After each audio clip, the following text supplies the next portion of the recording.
ਵਾਹਿਗੁਰੂ ਜੀ ਕਾ ਖਾਲਸਾ, ਵਾਹਿਗੁਰੂ ਜੀ ਕੀ ਫਤਿਹ ਜੀ। ਸਾਰੇ ਵੀਰ ਭੈਣਾਂ ਨੂੰ ਸਵਾਗਤ ਹੈ ਜੀ ਤੁਹਾਡਾ ਸਾਰਿਆਂ ਦਾ ਆਨਲਾਈਨ ਗੁਰਮਤਿ ਕਲਾਸ ਵਿੱਚ। ਜਿਵੇਂ ਕਿ ਆਪ ਸਾਰਿਆਂ ਨੂੰ ਪਤਾ ਹੈ, ਅਸੀਂ ਕੁਝ ਦਿਨ ਤੋਂ ਮਾਰੂ ਕੀ ਵਾਰ ਦੀ ਵਿਚਾਰ ਸਾਂਝੀ ਕਰਕੇ ਜੀਵਨ ਜੁਗਤ ਸਿੱਖਣ ਦਾ ਯਤਨ ਕਰ ਰਹੇ ਹਾਂ। ਕੱਲ ਤੱਕ ਅਸੀਂ 8 ਪੌੜੀਆਂ ਦੀ ਵਿਚਾਰ ਸਾਂਝੀ ਕਰ ਚੁੱਕੇ ਹਾਂ। ਅੱਜ ਅਸੀਂ 9ਵੀਂ ਪੌੜੀ ਦੀ ਵਿਚਾਰ ਆਰੰਭ ਕਰਾਂਗੇ। ਇਸ 9ਵੀਂ ਪੌੜੀ ਦੇ ਨਾਲ ਜੋ ਪਹਿਲਾ ਸ਼ਲੋਕ ਹੈ, ਸਾਹਿਬ ਸ੍ਰੀ ਗੁਰੂ ਅਮਰਦਾਸ ਜੀ ਦਾ ਉਚਾਰਨ ਕੀਤਾ ਹੋਇਆ ਹੈ। ਆਦਿ ਸ੍ਰੀ ਗੁਰੂ ਗ੍ਰੰਥ ਸਾਹਿਬ ਜੀ ਦੇ ਪਾਵਨ ਅੰਗ 1099 ਤੇ ਅੰਕਿਤ ਹੈ। ਸ਼ਲੋਕ ਮਹਿਲਾ ਤੀਜਾ।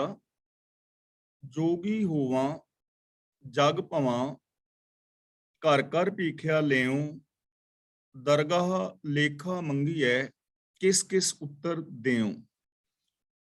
ਜੋਗੀ ਹੋਵਾਂ, ਹੋਵਾ ਨਹੀਂ ਪੜਨਾ, ਬਿੰਦੀ ਲਗਾ ਕੇ ਪੜਨਾ ਹੈ ਹੋਵਾਂ, ਕਿਉਂਕਿ ਫਸਟ ਪਰਸਨ ਦੀ ਗੱਲ ਹੋ ਰਹੀ ਹੈ। ਘਰ ਘਰ ਭੀਖਿਆ ਲਿਓ ਨਹੀਂ, ਲਿਓ ਕਿਉਂਕਿ ਫਸਟ ਪਰਸਨ ਦੀ ਗੱਲ ਹੈ।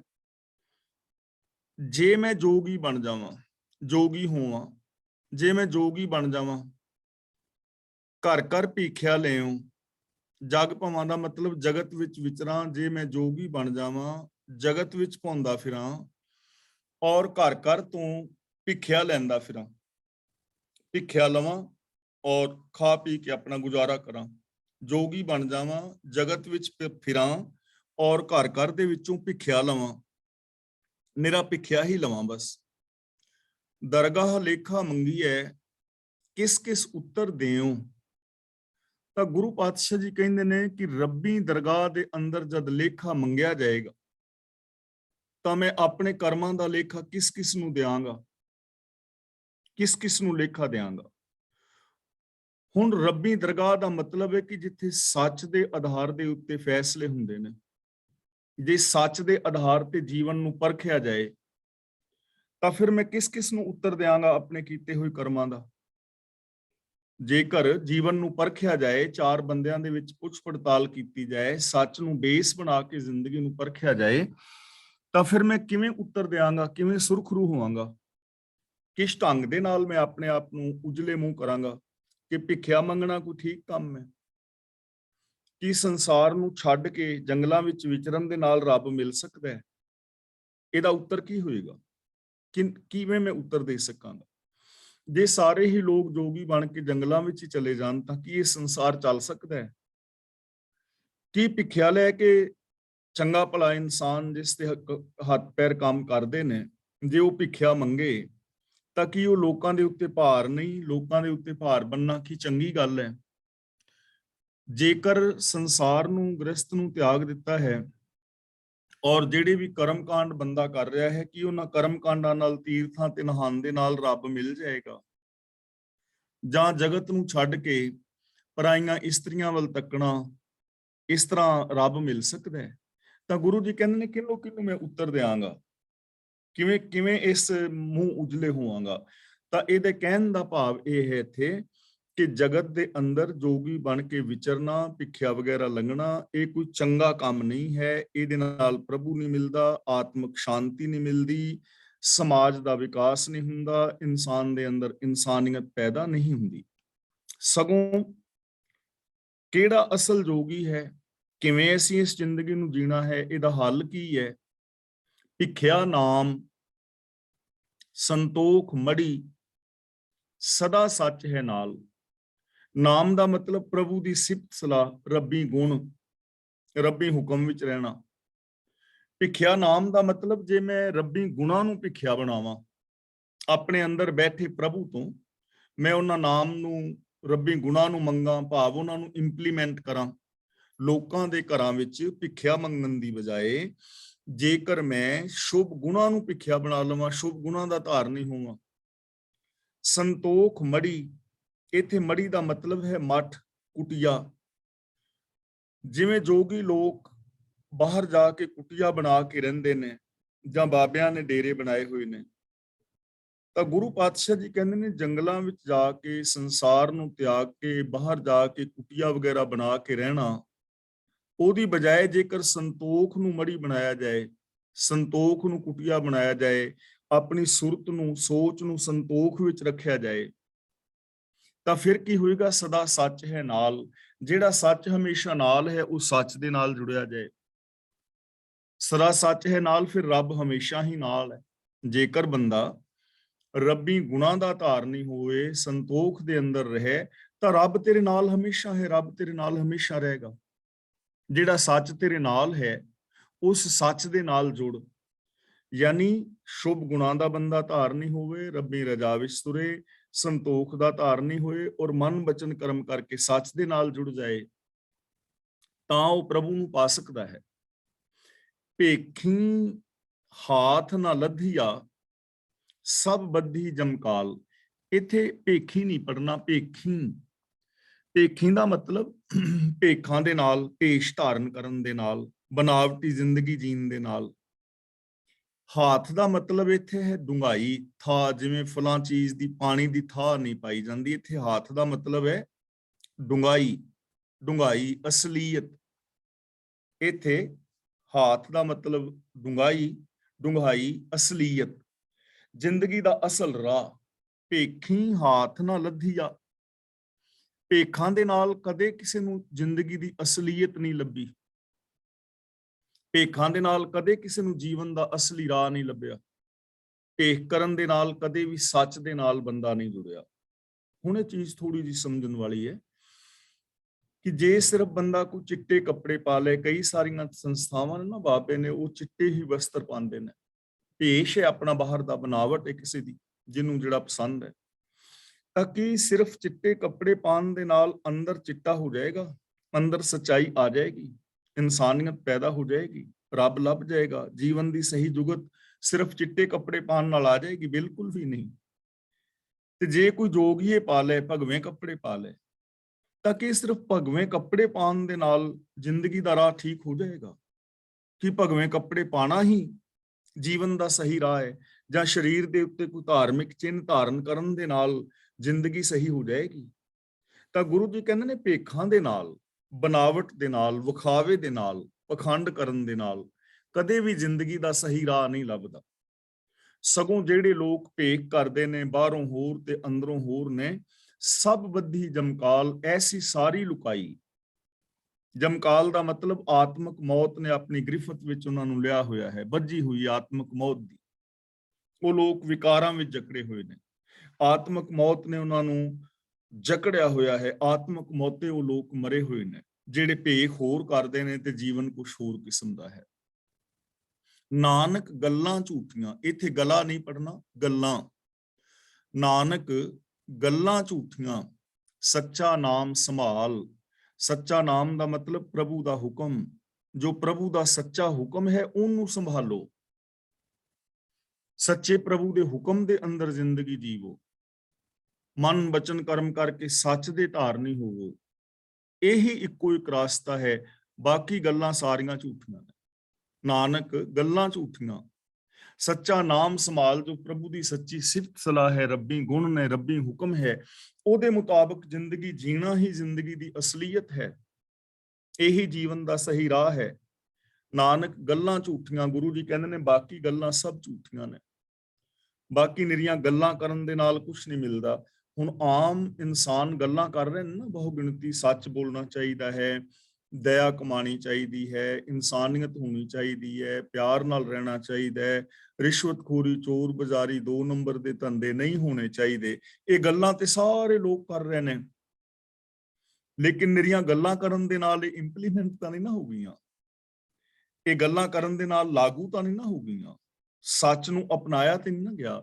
ਜਦੋਂ ਤੱਕ ਇੰਪਲੀਮੈਂਟ ਨਹੀਂ ਕੀਤਾ ਜਾਂਦਾ ਸੱਚ ਨੂੰ, ਜਦੋਂ ਤੱਕ ਰੱਬੀ ਰਜ਼ਾ ਦੇ ਵਿੱਚ ਨਹੀਂ ਤੁਰਿਆ ਜਾਂਦਾ, ਉਦੋਂ ਤੱਕ ਨਿਰੀਆਂ ਗੱਲਾਂ ਝੂਠੀਆਂ ਨੇ। ਇਹਨਾਂ ਗੱਲਾਂ ਦੇ ਨਾਲ ਕੁਝ ਨਹੀਂ ਹੋਣਾ। ਰੱਬੀ ਗੁਣਾਂ ਨੂੰ ਇੰਪਲੀਮੈਂਟ ਕਰਨਾ ਪਵੇਗਾ, ਰੱਬੀ ਰਜ਼ਾ ਦੇ ਵਿੱਚ ਤੁਰਨਾ ਹੋਵੇਗਾ, ਤਾਂ ਜਿਹੜਾ ਚੰਗਾ ਇੱਕ ਇਨਸਾਨ ਬਣ ਸਕਦਾ ਹੈ, ਤਾਂ ਰੱਬ ਤੱਕ ਪਹੁੰਚ ਸਕਦਾ ਹੈ। ਇਸ ਲਈ ਗੁਰੂ ਜੀ ਸਾਨੂੰ ਸਮਝਾ ਰਹੇ ਹਨ ਕਿ ਜੋਗੀ ਬਣ ਕੇ ਸੰਸਾਰ ਵਿੱਚ ਫਿਰਨਾ, ਭਿੱਖਿਆ ਮੰਗਣੀ, ਇਹ ਕੋਈ ਚੰਗਾ ਕੰਮ ਨਹੀਂ ਹੈ। ਇਹਦੇ ਨਾਲ ਕਦੇ ਪ੍ਰਭੂ ਦੀ ਪ੍ਰਾਪਤੀ ਨਹੀਂ ਹੁੰਦੀ। ਇਹ ਸਿਰਫ ਇੱਕ ਭੇਖ ਔਰ ਬਨਾਵਟ ਹੈ। ਇਸ ਲਈ ਸੱਚ ਦੇ ਧਾਰਨੀ ਹੋਣਾ, ਮਨ ਬਚਨ ਕਰਮ ਕਰਕੇ ਸੱਚੀ ਜ਼ਿੰਦਗੀ ਜੀਣੀ, ਰੱਬੀ ਗੁਣਾਂ ਦੇ ਧਾਰਨੀ ਹੋਣਾ ਹੀ ਜੀਵਨ ਦੀ ਇੱਕ ਸਹੀ ਜੁਗਤ ਹੈ। ਬਾਕੀ ਨਿਰੀਆਂ ਗੱਲਾਂ ਕਰੀ ਜਾਣੀਆਂ, ਭੇਖ ਧਾਰੀ ਕਰਨ ਜਾਣੇ, ਇਹ ਸਾਰਾ ਕੁਛ ਇੱਕ ਝੂਠ ਔਰ ਵਿਅਰਥ ਕੰਮ ਹੈ। ਮਹਿਲਾ ਤੀਜਾ, ਜਿਤ ਦਰ ਲੇਖਾ ਮੰਗੀ ਹੈ, ਸੋ ਦਰ ਸੇਵਿਓ ਨਾ ਕੋਏ। ਜਿਤ ਦਰ ਦਾ ਮਤਲਬ ਜਿਸ ਦਰ ਤੇ, ਜਿਸ ਦਰਵਾਜ਼ੇ ਤੇ ਬਹਿਣ ਨਾਲ ਲੇਖਾ ਮੰਗੀ ਹੈ, ਕੀਤੇ ਕਰਮਾਂ ਦਾ ਲੇਖਾ ਮੰਗਿਆ ਜਾਂਦਾ ਹੋਵੇ। ਜਿਸ ਦਰ ਤੇ ਬਹਿਣ ਦਾ ਮਤਲਬ ਜਿਹਦਾ ਸਹਾਰਾ ਲੈਣ ਦੇ ਨਾਲ, ਜਿਹੜੀ ਜੀਵਨ ਜੁਗਤੀ ਅਪਣਾਉਣ ਦੇ ਨਾਲ ਕਰਮਾਂ ਦਾ ਲੇਖਾ ਦੇਣਾ ਪਵੇ, ਮਤਲਬ ਦੁੱਖ ਭੋਗਣੇ ਪੈਣ, ਲੇਖਾ ਜੋਖਾ ਸਿਰ ਤੇ ਬਾਕੀ ਰਹਿ ਜਾਏ। ਸੋ ਦਰ ਸੇਵਿਓ ਨਾ ਕੋਏ। ਗੁਰੂ ਜੀ ਕਹਿੰਦੇ ਨੇ ਐਸੇ ਬੂਹੇ ਨੂੰ ਕੋਈ ਨਾ ਮੱਲਿਓ, ਐਸੇ ਬੰਦੇ ਦਾ ਕਦੇ ਸਹਾਰਾ ਨਾ ਲਿਓ ਜਿਹਦਾ ਸਹਾਰਾ ਲੈਣ ਨਾਲ ਜਾਂ ਜਿਨ੍ਹਾਂ ਕਰਮਾਂ ਦਾ ਸਹਾਰਾ ਲੈਣ ਦੇ ਨਾਲ ਲੇਖਾ ਜੋਖਾ ਸਿਰ ਤੇ ਹੀ ਬਚਿਆ ਰਹੇ, ਦੁੱਖ ਪਰੇਸ਼ਾਨੀਆਂ ਬਣੀਆਂ ਰਹਿਣ, ਬੰਦਾ ਉਜਲੇ ਮੂੰਹ ਨਾ ਹੋ ਸਕੇ, ਤਾਂ ਇਹੋ ਜਿਹਾ ਦਰ ਕਦੇ ਨਾ ਮੱਲੋ, ਇਹੋ ਜਿਹੇ ਰਾਹ ਨੂੰ ਕਦੇ ਨਾ ਅਪਣਾਓ, ਐਸੇ ਬੰਦਿਆਂ ਦੀ ਚਰਨ ਸ਼ਰਨ ਵਿੱਚ ਕਦੇ ਵੀ ਨਾ ਜਾਓ, ਐਸੇ ਲੋਕਾਂ ਤੋਂ ਜੀਵਨ ਜੁਗਤ ਕਦੇ ਵੀ ਨਾ ਪੁੱਛੋ ਜਿਨ੍ਹਾਂ ਤੋਂ ਜੀਵਨ ਜੁਗਤ ਅਪਣਾਉਣ ਦੇ ਨਾਲ ਜੇਕਰ ਜੀਵਨ ਦੇ ਅੰਦਰ ਲੇਖਾ ਦੇਣਾ ਬਾਕੀ ਰਹਿ ਜਾਣਾ ਹੈ, ਦੁੱਖ ਆਦਿਕ ਵਿਕਾਰ ਪਾਪ ਖਤਮ ਨਹੀਂ ਹੋਣੇ, ਇਨਸਾਨੀਅਤ ਪੈਦਾ ਨਹੀਂ ਹੋਣੀ, ਤਾਂ ਐਸਾ ਦਰ ਨਾ ਮੱਲੋ, ਐਸੇ ਜੀਵਨ ਜੁਗਤ ਦਾ ਸਹਾਰਾ ਨਾ ਲਓ। ਸਗੋਂ ਐਸਾ ਸਤਿਗੁਰ ਲੋੜ ਲਹੋ, ਜਿਸ ਜੀਵੜ ਅਵਰ ਨਾ ਕੋਏ। ਲੋੜ ਲੋ ਦਾ ਮਤਲਬ ਲੱਭ ਲੋ, ਐਸਾ ਸਤਿਗੁਰ ਲੱਭੋ, ਐਸੇ ਸਤਿਗੁਰ ਦਾ ਸਹਾਰਾ ਲਓ, ਜਿਸ ਜੀਵੜ ਅਵਰ ਨਾ ਕੋਏ, ਜਿਸ ਵਰਗਾ ਹੋਰ ਕੋਈ ਨਾ ਹੋਵੇ, ਜਿਸ ਵਰਗਾ ਹੋਰ ਕੋਈ ਨਾ ਲੱਭੇ, ਜੋ ਸਭ ਤੋਂ ਮਹਾਨ ਹੋਵੇ। ਐਸੇ ਸਤਿਗੁਰ ਦਾ ਸਹਾਰਾ ਲਓ, ਐਸੇ ਗੁਰੂ ਦੇ ਗਿਆਨ ਦਾ ਸਹਾਰਾ ਲਓ, ਜੋ ਯੂਨੀਵਰਸਲ ਟਰੁੱਥ ਦੇ ਨਾਲ ਸਾਨੂੰ ਜੋੜੇ, ਜਿਹੜਾ ਜੀਵਨ ਦੀ ਅਸਲੀਅਤ ਸਮਝਾਏ, ਜੋ ਮਨ ਬਚਨ ਕਰਮ ਕਰਕੇ ਇੱਕ ਕਰੇ, ਜਿਸ ਦੇ ਜੀਵਨ ਜੁਗਤ ਨੂੰ ਅਪਣਾਉਣ ਤੋਂ ਬਾਅਦ ਕੋਈ ਲੇਖਾ ਜੋਖਾ ਬਾਕੀ ਨਾ ਬਚੇ, ਬੰਦਾ ਉਜਲੇ ਮੂੰਹ ਹੋਏ, ਜਿੱਥੇ ਮਰਜੀ ਉਹਦੇ ਜੀਵਨ ਦੀ ਪਰਖ ਕਰੋ, ਉੱਥੇ ਬੰਦਾ ਪੂਰਾ ਉਤਰੇ। ਐਸੇ ਗੁਰੂ ਦੇ ਚਰਨਾਂ ਦੀ ਸ਼ਰਨ ਲਓ। ਤਿਸ ਸਰਣਾਈ ਛੂਟੀ ਹੈ, ਲੇਖਾ ਮੰਗੇ ਨਾ ਕੋਈ। ਉਸ ਗੁਰੂ ਦੀ ਸ਼ਰਨ ਪਿਆ ਵਿਕਾਰਾਂ ਤੋਂ, ਪਾਪਾਂ ਅਪਰਾਧਾਂ ਤੋਂ ਛੁੱਟ ਜਾਈਦਾ, ਬਚ ਜਾਈਦਾ। ਲੇਖਾ ਮੰਗੇ ਨਾ ਕੋਈ, ਫਿਰ ਕਰਮਾਂ ਦਾ ਲੇਖਾ ਕੋਈ ਨਹੀਂ ਮੰਗਦਾ। ਭਾਵ ਕਿ ਫਿਰ ਬੰਦਾ ਉਜਲੇ ਮੂੰਹ ਹੋ ਜਾਂਦਾ। ਕਿਵੇਂ ਉਜਲੇ ਮੂੰਹ ਹੋ ਜਾਂਦਾ? ਉਸ ਦੀ ਜ਼ਿੰਦਗੀ ਨੂੰ ਕਿਤੇ ਵੀ ਪਰਖੋ, ਕਿਸੇ ਵੀ ਪੱਖ ਤੋਂ ਪਰਖੋ, ਉਹ ਬੰਦਾ ਪੂਰਾ ਉਤਰੇਗਾ। ਉਹਦੇ ਤੋਂ ਲੇਖਾ ਕੀ ਮੰਗੋਗੇ? ਭਾਈ ਮਤੀ ਦਾਸ ਦੇ ਜੀਵਨ ਨੂੰ ਕੀ ਪਰਖੋਗੇ? ਕੋਈ ਪਰਖਣਾ ਬਾਕੀ ਹੈ? ਜਿਹੜਾ ਹਿਊਮਨ ਰਾਈਟਸ ਵਾਸਤੇ ਆਪਣੇ ਆਪ ਨੂੰ ਆਰੇ ਦੇ ਨਾਲ ਚਿਰਾ ਗਿਆ ਹੈ, ਹਰ ਪੱਖ ਤੋਂ ਪੂਰਾ ਬੰਦਾ ਹੈ, ਕਿਹੜਾ ਲੇਖਾ ਮੰਗੋਗੇ? ਕਿੱਥੇ ਉਹਦੇ ਜੀਵਨ ਨੂੰ ਪਰਖੋਗੇ? ਕਿਹੜੀ ਉਹਦੇ ਜੀਵਨ ਦੇ ਵਿੱਚ ਬਾਕੀ ਨਿਕਲੇਗੀ ਜਿਹੜੀ ਇਨਸਾਨੀਅਤ ਨਾ ਹੋਵੇ? ਜਿਨ੍ਹਾਂ ਦੀ ਪਾਵਨ ਬਾਣੀ ਗੁਰੂ ਗ੍ਰੰਥ ਸਾਹਿਬ ਜੀ ਦੇ ਵਿੱਚ ਭਗਤ ਜਨ ਨੇ, ਗੁਰਸਿੱਖ ਨੇ, ਗੁਰੂ ਸਾਹਿਬਾਨ ਨੇ, ਜਿਨ੍ਹਾਂ ਦਾ ਨਾਮ ਅਸੀਂ ਅਰਦਾਸ ਵਿੱਚ ਰੋਜ਼ ਲੈਂਦੇ ਹਾਂ, ਜਿਨ੍ਹਾਂ ਸਿੰਘਾਂ ਸਿੰਘਣੀਆਂ ਧਰਮ ਹੀ ਸ਼ੀਸ਼ ਦਿੱਤੇ, ਉਹਨਾਂ ਤੋਂ ਕੀ ਲੇਖਾ ਮੰਗੋਗੇ? ਪੂਰੇ ਨੇ, ਰੱਬ ਦੇ ਵਿੱਚ ਮਿਲੇ ਹੋਏ ਨੇ। ਤਾਂ ਜੋ ਗੁਰੂ ਦੇ ਦੱਸੇ ਰਾਹਾਂ ਤੇ ਤੁਰਦਾ ਹੈ ਨਾ, ਗੁਰੂ ਦੇ ਚਰਨਾਂ ਦੀ ਸ਼ਰਨ ਲੈਂਦਾ ਹੈ, ਗੁਰੂ ਦੀ ਪਾਵਨ ਬਾਣੀ ਨੂੰ ਜ਼ਿੰਦਗੀ ਵਿੱਚ ਇੰਪਲੀਮੈਂਟ ਕਰਦਾ ਹੈ, ਫਿਰ ਉਹ ਵਿਕਾਰਾਂ ਤੋਂ, ਪਾਪਾਂ ਅਪਰਾਧਾਂ ਤੋਂ, ਮਾਇਆ ਦੇ ਮੋਹ ਤੋਂ, ਆਤਮਕ ਮੌਤ ਤੋਂ ਬਚ ਜਾਂਦਾ ਹੈ, ਛੁੱਟ ਜਾਂਦਾ ਹੈ। ਫਿਰ ਉਹਦੇ ਤੋਂ ਕੋਈ ਲੇਖਾ ਨਹੀਂ ਮੰਗਦਾ, ਉਹਦਾ ਕੋਈ ਲੇਖਾ ਬਾਕੀ ਨਹੀਂ ਰਹਿੰਦਾ, ਉਹ ਉਜਲੇ ਮੂੰਹ ਹੁੰਦਾ ਹੈ। ਜਿਹ ਜਾਈਏ ਤਹਾਂ ਸੁਹੇਲੇ ਵਾਲੀ ਉਹਦੀ ਅਵਸਥਾ ਹੁੰਦੀ ਹੈ। ਹੁਣ ਗੁਰੂ ਜੋ ਹੈ ਉਹਦੀ ਮਹਾਨਤਾ ਦੱਸਦੇ ਨੇ, ਸੱਚ ਦ੍ਰਿੜਾਏ, ਸੱਚ ਦ੍ਰਿੜ, ਸੱਚਾ ਉਹ ਸ਼ਬਦ ਦੇ। ਦ੍ਰਿੜਾਏ ਦਾ ਮਤਲਬ ਪੱਕਾ ਕਰਦਾ ਹੈ, ਪੱਕੀ ਗੰਢ ਬਣਾਉਂਦਾ ਹੈ। ਦ੍ਰਿੜ ਦਾ ਮਤਲਬ ਆਪ ਦ੍ਰਿੜ ਕਰਦਾ ਹੈ, ਆਪਣੇ ਪੱਲੇ ਬੰਨਦਾ ਹੈ। ਸੱਚਾ ਉਹ ਸ਼ਬਦ ਦੇ, ਸ਼ਬਦ ਦਾ ਮਤਲਬ ਗਿਆਨ, ਉਪਦੇਸ਼ ਤੇ ਸੱਚਾ ਗਿਆਨ ਦਿੰਦਾ ਹੈ, ਯੂਨੀਵਰਸਲ ਟਰੁੱਥ। ਜੋ ਗੁਰੂ ਹੈ ਉਹ ਆਪ ਪ੍ਰਭੂ ਦਾ ਜਿਹੜਾ ਆਪ ਜੋ ਸੱਚ ਹੈ ਉਹਨੂੰ ਪੱਲੇ ਬੰਨਦਾ ਹੈ ਤੇ ਸ਼ਰਨ ਆਇਆਂ ਦੇ ਪੱਲੇ ਸੱਚ ਬਣਾਉਂਦਾ ਹੈ। ਤੇ ਸੱਚਾ ਸ਼ਬਦ ਜਿਹੜਾ ਹੈ ਨਾ, ਸੱਚਾ ਉਪਦੇਸ਼, ਸੱਚਾ ਗਿਆਨ ਦਿੰਦਾ ਹੈ, ਸੱਚੀ ਸਿਫਤ ਸਲਾਹ ਪੱਲੇ ਪਾਉਂਦਾ ਹੈ, ਸੱਚਾ ਉਪਦੇਸ਼ ਸ਼ਰਨ ਆਏ ਦੇ ਪੱਲੇ ਪਾਉਂਦਾ ਹੈ। ਤਾਂ ਗੁਰੂ ਜਿਹੜਾ ਹੈ ਉਹ ਆਪ ਵੀ ਸੱਚਾ ਹੈ, ਉਹ ਸੱਚ ਦ੍ਰਿੜ ਕਰਾ ਰਿਹਾ ਹੈ ਔਰ ਸੱਚਾ ਹੀ ਉਪਦੇਸ਼ ਦੇ ਰਿਹਾ ਹੈ, ਸੱਚੀ ਜੀਵਨ ਦੀ ਜੁਗਤ ਦੱਸ ਰਿਹਾ ਹੈ। ਉਹ ਸੱਚ ਨੂੰ ਅਪਣਾਉਣ ਦੇ ਨਾਲ ਹੀ ਬੰਦੇ ਦਾ ਭਲਾ ਹੋ ਸਕਦਾ ਹੈ। ਔਰ ਹਕੀਕਤ ਹੈ, ਜਦੋਂ ਅਸੀਂ ਗੁਰੂ ਸਾਹਿਬਾਨ ਦੇ ਜੀਵਨ ਵੱਲ ਇੱਕ ਝਾਤ ਮਾਰਦੇ ਹਾਂ ਔਰ ਗੁਰੂ ਪਾਤਸ਼ਾਹ ਜੀ ਦੀ ਪਾਵਨ ਬਾਣੀ ਪੜ੍ਹਦੇ ਹਾਂ, ਤਾਂ ਪਾਵਨ ਬਾਣੀ ਦੇ ਪਿੱਛੇ ਗੁਰੂ ਸਾਹਿਬ ਜੀ ਦਾ ਆਪਣਾ ਪੂਰੇ ਦਾ ਪੂਰਾ ਮੁਕੰਮਲ ਜੀਵਨ ਖਲੋਤਾ ਹੈ। ਉਸ ਪਰਖ ਦੇ ਉੱਤੇ ਉਹ ਪੂਰੇ ਉਤਰ ਰਹੇ ਨੇ, ਉਹੀ ਕੁਛ ਕਹਿ ਰਹੇ ਨੇ ਜੋ ਉਹਨਾਂ ਨੇ ਕੀਤਾ ਹੈ। ਸੰਤਨ ਕੀ ਸੁਣ ਸਾਚੀ ਸਾਖੀ, ਸੋ ਬੋਲੇ ਜੋ ਪੇਖੇ ਆਖੀ। ਇਹ ਨਹੀਂ ਕਿ ਗੁਰੂ ਜੀ ਦਾ ਜੀਵਨ ਕੁਛ ਹੋਰ ਸੀ ਤੇ ਬਾਣੀ ਦੇ ਵਿੱਚ ਕੁਛ ਹੋਰ ਕਿਹਾ ਹੈ, ਐਸਾ ਨਹੀਂ ਹੈ। ਉਹਨਾਂ ਨੇ ਆਪ ਵੀ ਸੱਚ ਦ੍ਰਿੜ ਕੀਤਾ ਹੈ। ਜੇ ਹਿਊਮਨ ਰਾਈਟਸ ਦੀ ਗੱਲ ਕੀਤੀ ਹੈ ਨਾ, ਤੇ ਹਿਊਮਨ ਰਾਈਟਸ ਵਾਸਤੇ ਆਪ ਤੱਤੀਆਂ ਤਵੀਆਂ ਤੇ ਬੈਠੇ ਨੇ, ਆਪਣਾ ਸ਼ੀਸ਼ ਲੁਹਾਇਆ ਹੈ, ਆਪਣੇ ਬੱਚੇ ਨੀਹਾਂ ਦੇ ਅੰਦਰ ਚਣਾਏ ਨੇ। ਜੇ ਇਹ ਉਪਦੇਸ਼ ਕੀਤਾ ਨਾ ਕਿ ਹਿਊਮਨ ਰਾਈਟਸ ਵਾਸਤੇ ਲੜਨ ਵਾਲਾ ਬੰਦਾ ਹੀ ਸੂਰਮਾ ਹੈ, ਸੂਰਾ ਸੋ ਪਹਿਚਾਨੀਏ ਜੋ ਲੜੈ ਦੀਨ ਕੇ ਹੇਤ, ਪੁਰਜਾ ਪੁਰਜਾ ਕੱਟ ਮਰੇ ਕਬਹੂ ਨਾ ਛਾੜੇ ਖੇਤ। ਜੇ ਗੱਲ ਕਹੀ ਹੈ ਨਾ ਤੇ ਉਹਦੇ ਤੇ ਅਮਲ ਵੀ ਕੀਤਾ ਹੈ, ਵੈਸੀ ਜ਼ਿੰਦਗੀ ਜੀ ਰਹੇ ਨੇ। ਗੁਰੂ ਔਰ ਸਿੱਖ ਦਾ ਭੇਦ ਮਿਟਾਇਆ ਹੈ। ਗੁਰੂ ਸਿੱਖ, ਸਿੱਖ ਗੁਰੂ ਹੈ, ਏਕੋ ਗੁਰ ਉਪਦੇਸ਼ ਦ੍ਰਿੜਾਏ। ਤਾਂ ਗੁਰੂ ਆਪ ਸੱਚ ਦ੍ਰਿੜ ਕਰਦਾ ਹੈ, ਸੱਚ ਦ੍ਰਿੜ ਕਰਾਂਦਾ ਹੈ ਔਰ ਸੱਚਾ ਗਿਆਨ ਬਖਸ਼ਿਸ਼ ਕਰਦਾ ਹੈ। ਜੋ ਗੁਰੂ ਦੇ ਦੱਸੇ ਰਾਹਾਂ ਤੇ ਤੁਰਨ ਵਾਲਾ ਹੈ, ਉਹ ਆਪਣੇ ਗਿਆਨ ਨੂੰ ਸੱਚ ਨੂੰ ਬੇਸ ਬਣਾ ਕੇ ਵਰਤੇਗਾ, ਗਿਆਨ ਦੀ ਸਹੀ ਵਰਤੋਂ ਕਰੇਗਾ। ਹਿਰਦੈ ਜਿਸ ਤੈ ਸੱਚ ਹੈ, ਤਨ ਮਨ ਵੀ ਸੱਚਾ ਹੋਏ।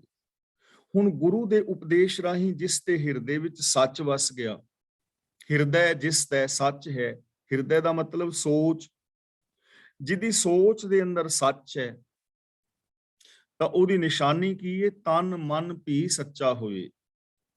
ਉਹਦਾ ਮਨ ਵੀ ਸੱਚਾ ਹੈ ਔਰ ਉਹਦਾ ਤਨ ਵੀ ਸੱਚਾ ਹੈ। ਮੀਨਸ ਕਿ ਉਹਦੇ ਮਨ ਦੇ ਅੰਦਰ ਜੋ ਫੁਰਨੇ ਫੁਰਨਗੇ ਉਹ ਵੀ ਸੱਚੇ ਹੋਣਗੇ, ਔਰ ਉਸ ਬੰਦੇ ਦਾ ਜਿਹੜਾ ਤਨ ਦੇ ਕਰਮ ਨੇ ਉਹ ਵੀ ਸੱਚੇ ਹੋਣਗੇ, ਜਿਸ ਦੀ ਸੋਚ ਦੇ ਅੰਦਰ ਸੱਚ ਹੈ। ਉਹ ਮਨ ਬਚਨ ਔਰ ਕਰਮ ਕਰਕੇ ਸੱਚਾ ਹੈ। ਉਹਦੀਆਂ ਅੱਖਾਂ ਸੱਚ ਵੇਖ ਰਹੀਆਂ ਨੇ, ਉਹਦੇ ਕੰਨ ਸੱਚ ਸੁਣ ਰਹੇ ਨੇ, ਉਹਦੀ ਜ਼ਬਾਨ ਸੱਚ ਬੋਲ ਰਹੀ ਹੈ, ਹੱਥਾਂ ਦੇ ਨਾਲ ਉਹ ਸੱਚੇ ਕਰਮ ਕਰ ਰਿਹਾ ਹੈ, ਪੈਰਾਂ ਦੇ ਨਾਲ ਉਹ ਸੱਚ ਦੇ ਰਾਹ ਤੇ ਤੁਰ ਰਿਹਾ ਹੈ, ਮਨ ਕਰਕੇ ਉਹ ਸੱਚ ਦਾ ਧਾਰਨੀ। ਇਹ ਉਸ ਇਨਸਾਨ ਦੀ ਨਿਸ਼ਾਨੀ ਹੈ ਜਿਸ ਦੀ ਸੋਚ ਦੇ ਅੰਦਰ ਸੱਚ ਵਸ ਗਿਆ, ਜਿਸ ਨੇ ਗੁਰੂ ਦੀ ਚਰਨਾਂ ਦੀ ਸ਼ਰਨ ਲਈ ਹੈ। ਇਹ ਉਹਦੀ ਨਿਸ਼ਾਨੀ ਹੈ। ਇਹ ਜੀਵਨ ਦੇ ਅੰਦਰੋਂ ਦਿਸਣਾ ਚਾਹੀਦਾ ਇਹ ਕੁਛ। ਜੇ ਸਾਡੇ ਜੀਵਨ ਚੋਂ, ਬੋਲ ਬਾਣੀ ਚੋਂ, ਬਿਹੇਵੀਅਰ ਚੋਂ ਇਹ ਨਹੀਂ ਦਿਸਦਾ, ਤਾਂ ਇਹਦਾ ਮਤਲਬ ਸਾਡੇ ਵਿੱਚ ਹਾਲੇ ਕੋਈ ਦੋਸ਼ ਹੈ, ਕਮੀ ਹੈ। ਉਹ ਦੋਸ਼ ਔਰ ਕਮੀ ਨੂੰ ਦੂਰ ਕਰਨ ਦੀ ਲੋੜ ਹੈ। ਨਾਨਕ ਸੱਚੇ ਹੁਕਮ ਮੰਨਿਆ, ਸੱਚੀ ਵਡਿਆਈ ਦੇ। ਸੱਚੇ ਹੁਕਮ ਦਾ ਮਤਲਬ ਸੱਚੇ ਪ੍ਰਭੂ ਦਾ ਹੁਕਮ, ਰਜ਼ਾ। ਜੇ ਪ੍ਰਭੂ ਦੀ ਰਜ਼ਾ ਮੰਨ ਲਈ ਹੈ, ਮੰਨੇ ਦਾ ਮਤਲਬ ਮੰਨਣ ਦੇ ਨਾਲ, ਜੇ ਪ੍ਰਭੂ ਦੀ ਰਜ਼ਾ ਮੰਨ ਲਈ ਜਾਏ, ਮਤਲਬ ਰੱਬੀ ਰਜ਼ਾ ਦੇ ਵਿੱਚ ਤੁਰਿਆ ਜਾਏ, ਤਾਂ ਰਿਜ਼ਲਟ ਕੀ ਨਿਕਲਦਾ ਹੈ? ਸੱਚੀ ਵਡਿਆਈ ਦੇ। ਫਿਰ ਪ੍ਰਭੂ ਸੱਚੀ ਵਡਿਆਈ ਦਿੰਦਾ ਹੈ, ਫਿਰ ਬੰਦੇ ਨੂੰ ਸੱਚਾ ਮਾਣ ਮਿਲਦਾ ਹੈ, ਸੱਚਾ ਸਤਿਕਾਰ ਮਿਲਦਾ ਹੈ, ਜੇ ਕੋਈ ਰੱਬੀ ਰਜ਼ਾ ਦੇ ਅੰਦਰ ਤੁਰਦਾ ਹੈ। ਹੁਣ ਜੇ ਗੁਰੂ ਦੇ ਦਿੱਤੇ ਵੇ ਆਫ ਲਾਈਫ ਨੂੰ ਫੋਲੋ ਕੀਤਾ ਜਾਏ, ਤਾਂ ਸੱਚੀ ਵਡਿਆਈ ਮਿਲੇਗੀ, ਸੱਚਾ ਮਾਣ ਮਿਲੇਗਾ, ਸੱਚਾ ਆਦਰ ਮਿਲੇਗਾ, ਬਨੌਟੀ ਸਤਿਕਾਰ ਨਹੀਂ ਹੋਏਗਾ। ਉਹ ਜਿਵੇਂ ਮੈਂ ਭਗਤ ਪੂਰਨ ਸਿੰਘ ਜੀ ਦਾ ਆਮ ਨਾਮ ਲੈਂਦਾ ਹਾਂ, ਤਾਂ ਸੱਚੀ ਵਡਿਆਈ ਮਿਲੀ ਹੈ ਨਾ, ਸੱਚਾ ਮਾਣ ਮਿਲਿਆ ਹੈ, ਸੱਚਾ ਆਦਰ ਮਿਲਿਆ ਹੈ, ਕਿਉਂਕਿ ਰਜ਼ਾ ਵਿੱਚ ਤੁਰੇ ਨੇ, ਭਾਣੇ ਵਿੱਚ ਤੁਰੇ ਨੇ। ਜਿਹੜਾ ਵੀ ਇਨਸਾਨ ਰੱਬੀ ਰਜ਼ਾ ਮੁਤਾਬਕ ਜ਼ਿੰਦਗੀ ਜੀਵੇਗਾ, ਗੁਰੂ ਦੇ ਦਿੱਤੇ ਵੇ ਆਫ ਲਾਈਫ ਨੂੰ ਫੋਲੋ ਕਰੇਗਾ, ਤਾਂ ਉਹਨੂੰ ਸੱਚੀ ਵਡਿਆਈ ਮਿਲੇਗੀ, ਸੱਚਾ ਮਾਣ ਮਿਲੇਗਾ। ਇਸ ਲਈ ਜੋ ਵੀ ਇਨਸਾਨ ਸੱਚੀ ਵਡਿਆਈ, ਸੱਚਾ ਮਾਣ, ਸੱਚਾ ਆਦਰ ਔਰ ਸਤਿਕਾਰ ਪਾਣਾ ਚਾਹੁੰਦਾ ਹੈ, ਉਹਨੂੰ ਯਤਨ ਕਰਨਾ ਚਾਹੀਦਾ ਹੈ ਰੱਬੀ ਰਜ਼ਾ ਭਾਣੇ ਵਿੱਚ ਤੁਰਨ ਦਾ। ਨਾਲ ਉਹਨੂੰ ਕੀ ਮਿਲੇਗਾ? ਸੱਚੇ ਮਾਹੇ ਸਮਾਵਸੀ, ਜਿਸ ਨੂੰ ਨਦਰ ਕਰੇ, ਜਿਸ ਤੇ ਰੱਬ ਰਹਿਮਤ ਕਰਦਾ ਹੈ, ਐਸੀ ਜ਼ਿੰਦਗੀ ਜੀਂਦਾ ਨਾ ਜੋ ਉਹਦੇ ਤੇ ਰੱਬ ਰਹਿਮਤ ਕਰਦਾ ਹੈ। ਤੇ ਜਿਸ ਤੇ ਰੱਬ ਰਹਿਮਤ ਕਰਦਾ ਹੈ, ਸੱਚੇ ਮਾਹੀ ਸਮਾਵਸੀ, ਉਹ ਸੱਚ ਦੇ ਅੰਦਰ ਹੀ ਸਮਾ ਜਾਏਗਾ, ਰੱਬ ਦੇ ਅੰਦਰ ਹੀ ਸਮਾ ਜਾਏਗਾ, ਰੱਬ ਦਾ ਹੀ ਰੂਪ ਹੋ ਜਾਏਗਾ। ਜਿਉਂ ਜਲ ਮੈਂ ਜਲ ਆਏ ਖਟਾਨਾ, ਕਿਉਂ ਜੋਤੀ ਸੰਗ ਜੋਤ ਸਮਾਨਾ, ਮਿਟ ਗਏ ਗਵਨ ਪਾਏ ਵਿਸਰਾਮ। ਇਹ ਉਹਦੀ ਅਵਸਥਾ ਬਣ ਜਾਏਗੀ। ਪੌੜੀ ਸੂਰੇ ਇਹ ਨਾ ਆਖੀਆਂ ਹੈ, ਅਹੰਕਾਰ ਮਰਹਿ ਦੁਖ ਪਾਵੇਂ। ਸੂਰੇ ਦਾ ਮਤਲਬ ਸੂਰਮੇ। ਇਹ ਨਾ ਆਖੀਏ ਦਾ ਮਤਲਬ ਉਹਨਾਂ ਨੂੰ ਸੂਰਮੇ ਨਹੀਂ ਆਖਿਆ ਜਾ ਸਕਦਾ। ਅਹੰਕਾਰ ਮਰੇ ਦਾ ਮਤਲਬ ਜੋ ਅਹੰਕਾਰ ਦੇ ਅੰਦਰ ਆਤਮਿਕ ਮੌਤੇ ਮਰਦੇ ਨੇ ਔਰ ਦੁੱਖ ਪਾਉਂਦੇ ਨੇ। ਤਾਂ ਗੁਰੂ ਜੀ ਕਹਿੰਦੇ ਨੇ ਜੋ ਮਨੁੱਖ ਅਹੰਕਾਰ ਵਿੱਚ ਮਰਦੇ ਖਪਦੇ ਨੇ, ਦੁੱਖ ਪਾਉਂਦੇ ਨੇ, ਉਹਨਾਂ ਨੂੰ ਸੂਰਮੇ ਨਹੀਂ ਕਿਹਾ ਜਾ ਸਕਦਾ। ਹੁਣ ਦੇਖੋ ਸੂਰਮੇ ਬੜੇ ਵੱਡੇ ਵੱਡੇ ਹੋ ਚੁੱਕੇ ਨੇ, ਜਿਨ੍ਹਾਂ ਨੇ ਦੇਸ਼ਾਂ ਨੂੰ ਜਿੱਤਿਆ ਹੈ, ਬੜੇ ਸਾਰੇ ਰਾਜਿਆਂ ਨੂੰ ਉਹਨਾਂ ਨੇ ਪਰਾਸਤ ਕੀਤਾ ਹੈ। ਲੇਕਿਨ ਅਹੰਕਾਰ, ਹੁਣ ਤਾਕਤ ਤਾਂ ਹੈ ਬੰਦੇ ਦੇ ਅੰਦਰ, ਪਰ ਬੰਦਾ ਆਪਣੀ ਤਾਕਤ ਦੇ ਹੰਕਾਰ ਦੇ ਨਸ਼ੇ ਦੇ ਵਿੱਚ ਲੋਕਾਂ ਦੇ ਉੱਤੇ ਉਸ ਤਾਕਤ ਦੀ ਨਾਜਾਇਜ਼ ਵਰਤੋਂ ਕਰੇ ਤਾਂ ਉਹਨੂੰ ਸੂਰਮਾ ਨਹੀਂ ਕਿਹਾ ਜਾ ਸਕਦਾ।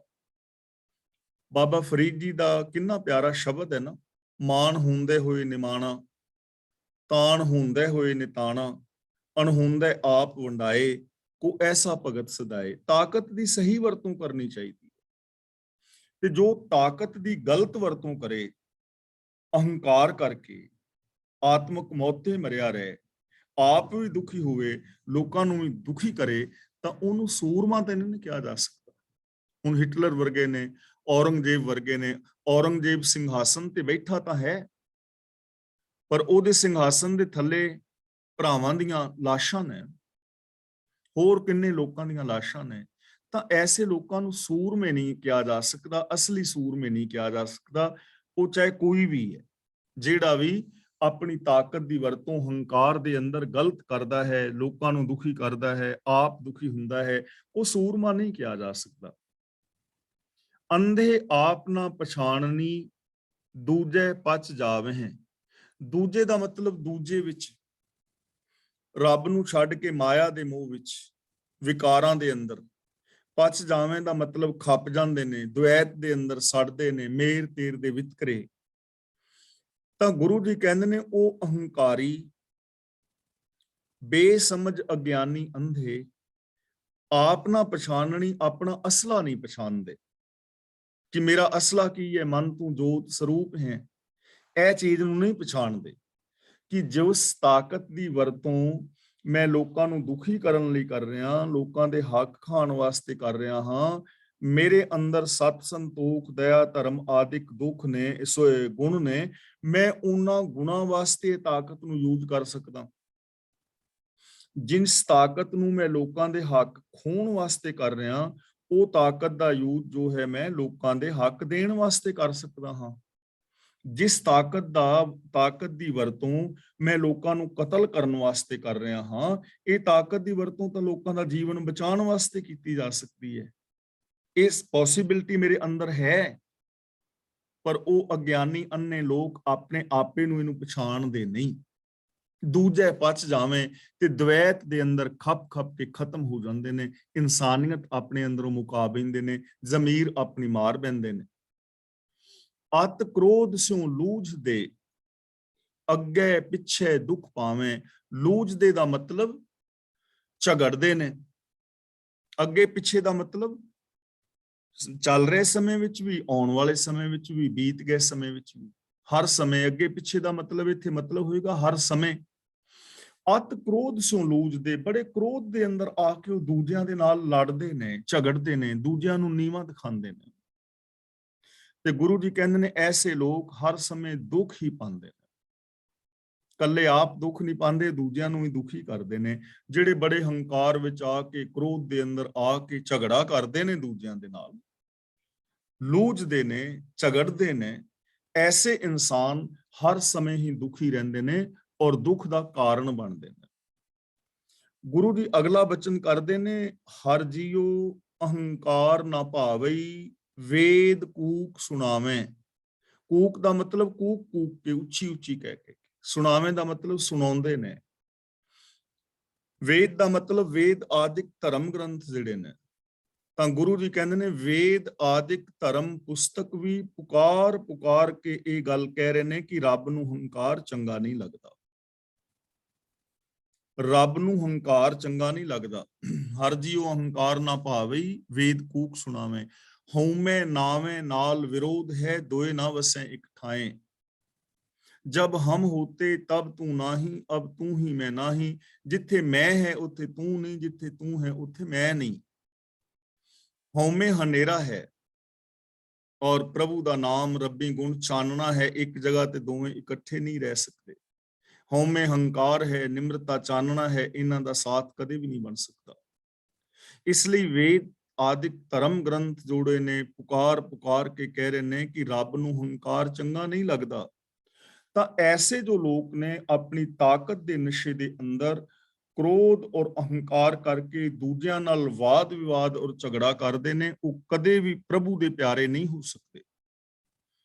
ਅਗਲੀ ਪੰਕਤੀ ਵਿੱਚ ਸਪਸ਼ਟ ਸ਼ਬਦਾਂ ਵਿੱਚ ਕਹਿ ਰਹੇ ਨੇ, ਅਹੰਕਾਰ ਮੂਏ ਸੇ ਵਿਗਤੀ ਗਏ, ਮਰ ਜਨਮ ਹੈ ਫਿਰ ਆਵੇਂ। ਫਿਰ ਆਵੇਂ ਦਾ ਮਤਲਬ ਭਟਕਦੇ ਨੇ, ਭਟਕਣਾ ਵਿੱਚ ਪੈਂਦੇ ਨੇ।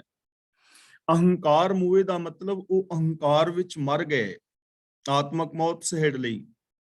ਵਿਗਤੀ ਗਏ, ਵਿਗਤੀ ਦਾ ਮਤਲਬ ਬੇਗਤੇ, ਜਿਨ੍ਹਾਂ ਨੇ ਉੱਚੀ ਆਤਮਕ ਅਵਸਥਾ ਹਾਸਲ ਨਹੀਂ ਕੀਤੀ।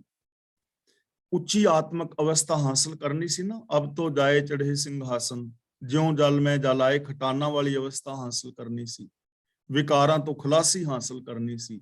ਪਰ ਉਹ ਅਹੰਕਾਰ ਦੇ ਅੰਦਰ ਆਤਮਕ ਮੌਤੇ ਮਰ ਗਏ, ਆਪਣੇ ਜੀਵਨ ਨੂੰ ਵਿਗਤੀ ਗਏ ਦਾ ਮਤਲਬ ਵਿਅਰਥ ਗਵਾ ਗਏ, ਉੱਚੀ ਜ਼ਿੰਦਗੀ ਨਹੀਂ ਜੀਵੀ, ਭਟਕਦੇ ਰਹੇ, ਜੰਮੇ ਔਰ ਮਰ ਗਏ।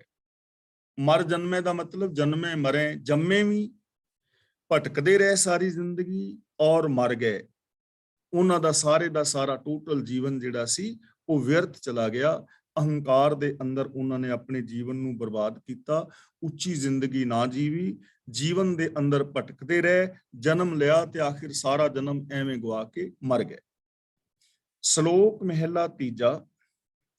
ਕਾਗੋਂ ਹੋਏ ਨਾ ਉਜਲਾ, ਲੋਹੇ ਨਾਵ ਨਾ ਪਾਰ। ਇਹਨੂੰ ਨਾਮ ਨਹੀਂ ਬੋਲਣਾ, ਬਿੰਦੀ ਲਾ ਕੇ ਨਾਵ। ਨਾਵ ਦਾ ਮਤਲਬ ਨੌਕਾ, ਬੇੜੀ। ਕਾਗੋਂ ਦਾ ਮਤਲਬ ਕਾਂ ਤੋਂ, ਉਜਲਾ ਦਾ ਮਤਲਬ ਉਜਲਾ ਹੰਸ, ਚਿੱਟਾ। ਪਾਰ ਦਾ ਮਤਲਬ ਪਾਰਲਾ ਬੰਨਾ। ਕਾਗੋਂ ਹੋਏ ਨਾ ਉਜਲਾ, ਕਾਂ ਤੋਂ ਕਦੇ ਚਿੱਟਾ ਹੰਸ ਨਹੀਂ ਬਣ ਸਕਦਾ। ਜੇ ਕਾਂ ਚਾਹੇ ਵੀ ਮੈਂ ਚਿੱਟਾ ਹੰਸ ਬਣ ਜਾਵਾਂ ਤਾਂ ਕਾਂ ਚਿੱਟਾ ਨਹੀਂ ਹੁੰਦਾ, ਕਾਂ ਨੇ ਕਾਲਾ ਹੀ ਰਹਿਣਾ। ਕਾਂ ਨੇ ਚਿੱਟਾ ਹੰਸ ਨਹੀਂ ਬਣ ਜਾਣਾ, ਕਾਂ ਨੇ ਸਫੇਦ ਨਹੀਂ ਹੋਣਾ, ਕਾਂ ਦਾ ਰੰਗ ਕਾਲਾ ਹੀ ਹੈ।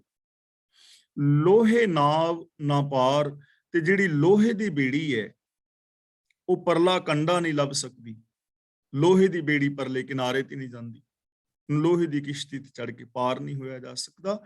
ਔਰ ਕਾਂ ਜਿਹੜਾ ਹੈ ਉਹ ਕਦੇ ਚਿੱਟਾ ਨਹੀਂ ਹੁੰਦਾ, ਹੰਸ ਨਹੀਂ ਬਣਦਾ। ਤਾਂ ਸਾਨੂੰ ਫਿਰ ਕੀ ਕਰਨਾ ਚਾਹੀਦਾ ਕਿ ਜੇਕਰ ਬੰਦਾ ਲੋਹੇ ਵਰਗਾ ਕਠੋਰ ਹੋ ਗਿਆ ਔਰ ਪਾਪਾਂ ਵਿਕਾਰਾਂ ਦੇ ਨਾਲ ਮੱਤ ਜੇ ਕਾਵਾਂ ਵਰਗੀ ਕਾਲੀ ਹੋ ਗਈ ਹੈ, ਫਿਰ ਬੰਦਾ ਕੀ ਕਰੇ? ਕਿ ਕੀ ਫਿਰ ਲੋਹੇ ਦੀ ਨਾਵ ਦੀ ਤਰ੍ਹਾਂ ਪਾਰ ਹੀ ਨਹੀਂ ਹੋਇਆ ਜਾ ਸਕਦਾ? ਕਿ ਜਿਹੜਾ ਕਾਂ ਹੈ ਕਾਲਾ ਹੈ ਤੇ ਉਹ ਫਿਰ ਚਿੱਟਾ ਨਹੀਂ ਹੋ ਸਕਦਾ? ਤਾਂ ਇਹਦਾ ਮਤਲਬ ਜੇ ਸਾਡੀ ਸੋਚ ਕਾਵਾਂ ਦੇ ਰੰਗ ਵਰਗੀ ਕਾਲੀ ਹੋ ਗਈ ਹੈ ਵਿਕਾਰਾਂ ਨਾਲ, ਪਾਪਾਂ ਅਪਰਾਧਾਂ ਦੇ ਨਾਲ, ਤਾਂ ਫਿਰ ਕੀ ਇਹ ਸੋਚ ਨਹੀਂ ਬਦਲ ਸਕਦੀ? ਜਾਂ ਜੇ ਸਾਡਾ ਮਨ ਲੋਹੇ ਵਰਗਾ ਕਠੋਰ ਹੋ ਗਿਆ ਹੈ ਤਾਂ ਕੀ ਇਹ ਪਾਰ ਨਹੀਂ ਹੋ ਸਕਦਾ? ਤਾਂ ਗੁਰੂ ਜੀ ਕਹਿੰਦੇ ਨੇ, ਇਹ ਦੇਖੋ, ਪਿਰਮ ਪਦਾਰਥ ਮੰਨ ਲੈ। ਪਿਰਮ ਪਦਾਰਥ ਦਾ ਮਤਲਬ ਪਿਆਰੇ ਪ੍ਰਭੂ ਦਾ ਜਿਹੜਾ ਪਦਾਰਥ ਹੈ। ਪਿਰਮ ਪਦਾਰਥ ਦਾ ਮਤਲਬ ਜੋ ਰੱਬੀ ਗੁਣ ਨੇ, ਪ੍ਰਭੂ ਦੀ ਸਿਫਤ ਸਲਾਹ ਹੈ। ਮੰਨ ਲੈ ਦਾ ਮਤਲਬ ਜੇ ਕੋਈ ਮਨ ਦੇ ਵਿੱਚ ਵਸਾ ਲਵੇ। ਧਨ ਸਵਾਰਨਹਾਰ, ਸਵਾਰਨਹਾਰ ਦਾ ਮਤਲਬ ਜਿਹੜਾ ਜੀਵਨ ਨੂੰ ਸਵਾਰਨ ਵਾਲਾ ਹੈ। ਸ਼ਾਬਾਸ਼ ਉਸ ਸਵਾਰਨ ਵਾਲੇ ਗੁਰੂ ਨੂੰ। ਤਾਂ ਗੁਰੂ ਜੀ ਕਹਿੰਦੇ ਨੇ, ਸ਼ਾਬਾਸ਼ ਉਸ ਸਵਾਰਨ ਵਾਲੇ ਗੁਰੂ ਨੂੰ ਜਿਸ ਦੀ ਮੱਤ ਲੈ ਕੇ ਕਾਂ ਵਰਗੇ ਕਾਲੇ ਮਨ ਵਰਗਾ ਵਾਲਾ ਬੰਦਾ ਵੀ ਪ੍ਰਭੂ ਦੇ ਸ਼ੁਭ ਗੁਣਾਂ ਨੂੰ ਅੰਗੀਕਾਰ ਕਰ ਲੈਂਦਾ ਹੈ। ਗੁਰੂ ਸਵਾਰਨਹਾਰ ਹੈ। ਜੇ ਪ੍ਰਭੂ ਦੇ ਗੁਣਾਂ ਨੂੰ ਮੰਨ ਲਵੇ, ਗੁਰੂ ਦੇ ਚਰਨਾਂ ਦੀ ਸ਼ਰਨ ਚ ਆ ਕੇ, ਤਾਂ ਜਿਹੜੀ ਕਾਲੀ ਮੱਤ ਹੋ ਗਈ ਹੈ ਨਾ, ਉਹ ਬਦਲ ਸਕਦੀ ਹੈ, ਸਫੇਦ ਹੋ ਸਕਦੀ ਹੈ। ਹੁਕਮ ਪਛਾਣੈ ਉਜਲਾ, ਸਿਰ ਕਾਸ਼ਟ ਲੋਹਾ ਪਾਰ। ਹੁਕਮ ਪਛਾਣੈ ਕਿ ਜੇ ਗੁਰੂ ਦੇ ਦੱਸੇ ਰਾਹਾਂ ਤੇ ਚੱਲ ਕੇ ਕੋਈ ਰੱਬੀ ਹੁਕਮ ਨੂੰ ਪਛਾਣ ਲਵੇ, ਰੱਬੀ ਹੁਕਮ ਦੇ ਨਾਲ ਸਾਂਝ ਪਾ ਲੈ, ਜਾਣ ਪਛਾਣ ਬਣਾ ਲੈ, ਰੱਬੀ ਹੁਕਮ ਦੇ ਵਿੱਚ ਤੁਰਨਾ ਸ਼ੁਰੂ ਕਰ ਦੇ, ਰੱਬੀ ਗੁਣਾਂ ਦਾ ਧਾਰਨੀ ਹੋਣਾ ਸ਼ੁਰੂ ਕਰ ਦੇ, ਤਾਂ ਜਿਹੜਾ ਕਾਲੀ ਮੱਤ ਹੈ ਉਹ ਉਜਲੀ ਹੋ ਸਕਦੀ ਹੈ। ਹੁਕਮ ਪਛਾਣੈ ਉਜਲਾ।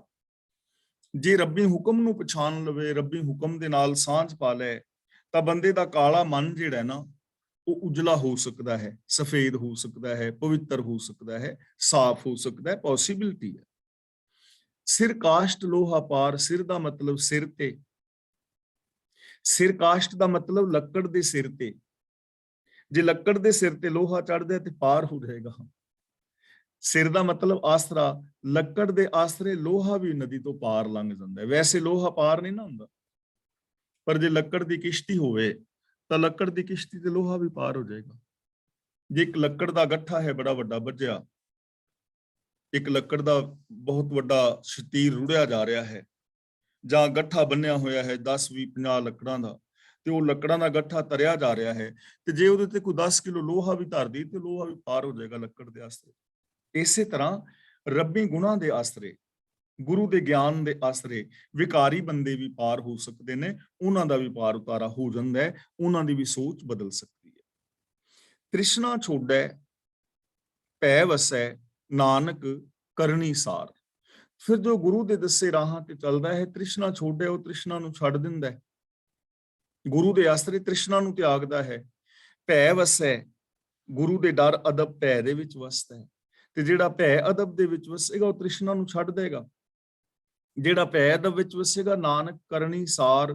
ਕਰਨੀ ਦਾ ਮਤਲਬ ਜੋ ਸਾਡੀ ਜ਼ਿੰਦਗੀ ਹੈ, ਜੋ ਅਸੀਂ ਰੋਜ਼ ਦੀ ਕਾਰ ਕਰਨੇ ਆ। ਸਾਰ ਦਾ ਮਤਲਬ ਸ੍ਰੇਸ਼ਟ।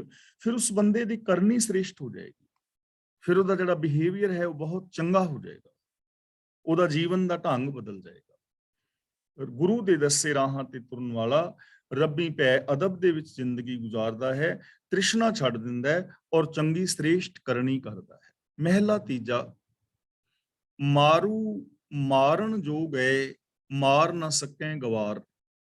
ਇੱਥੇ ਮਾਰੂ ਦਾ ਮਤਲਬ ਹੈ ਮਾਰੂ ਥਲ, ਰੇਤਲਾ ਥਾਂ, ਜੰਗਲ, ਬੀਆਬਾਨ।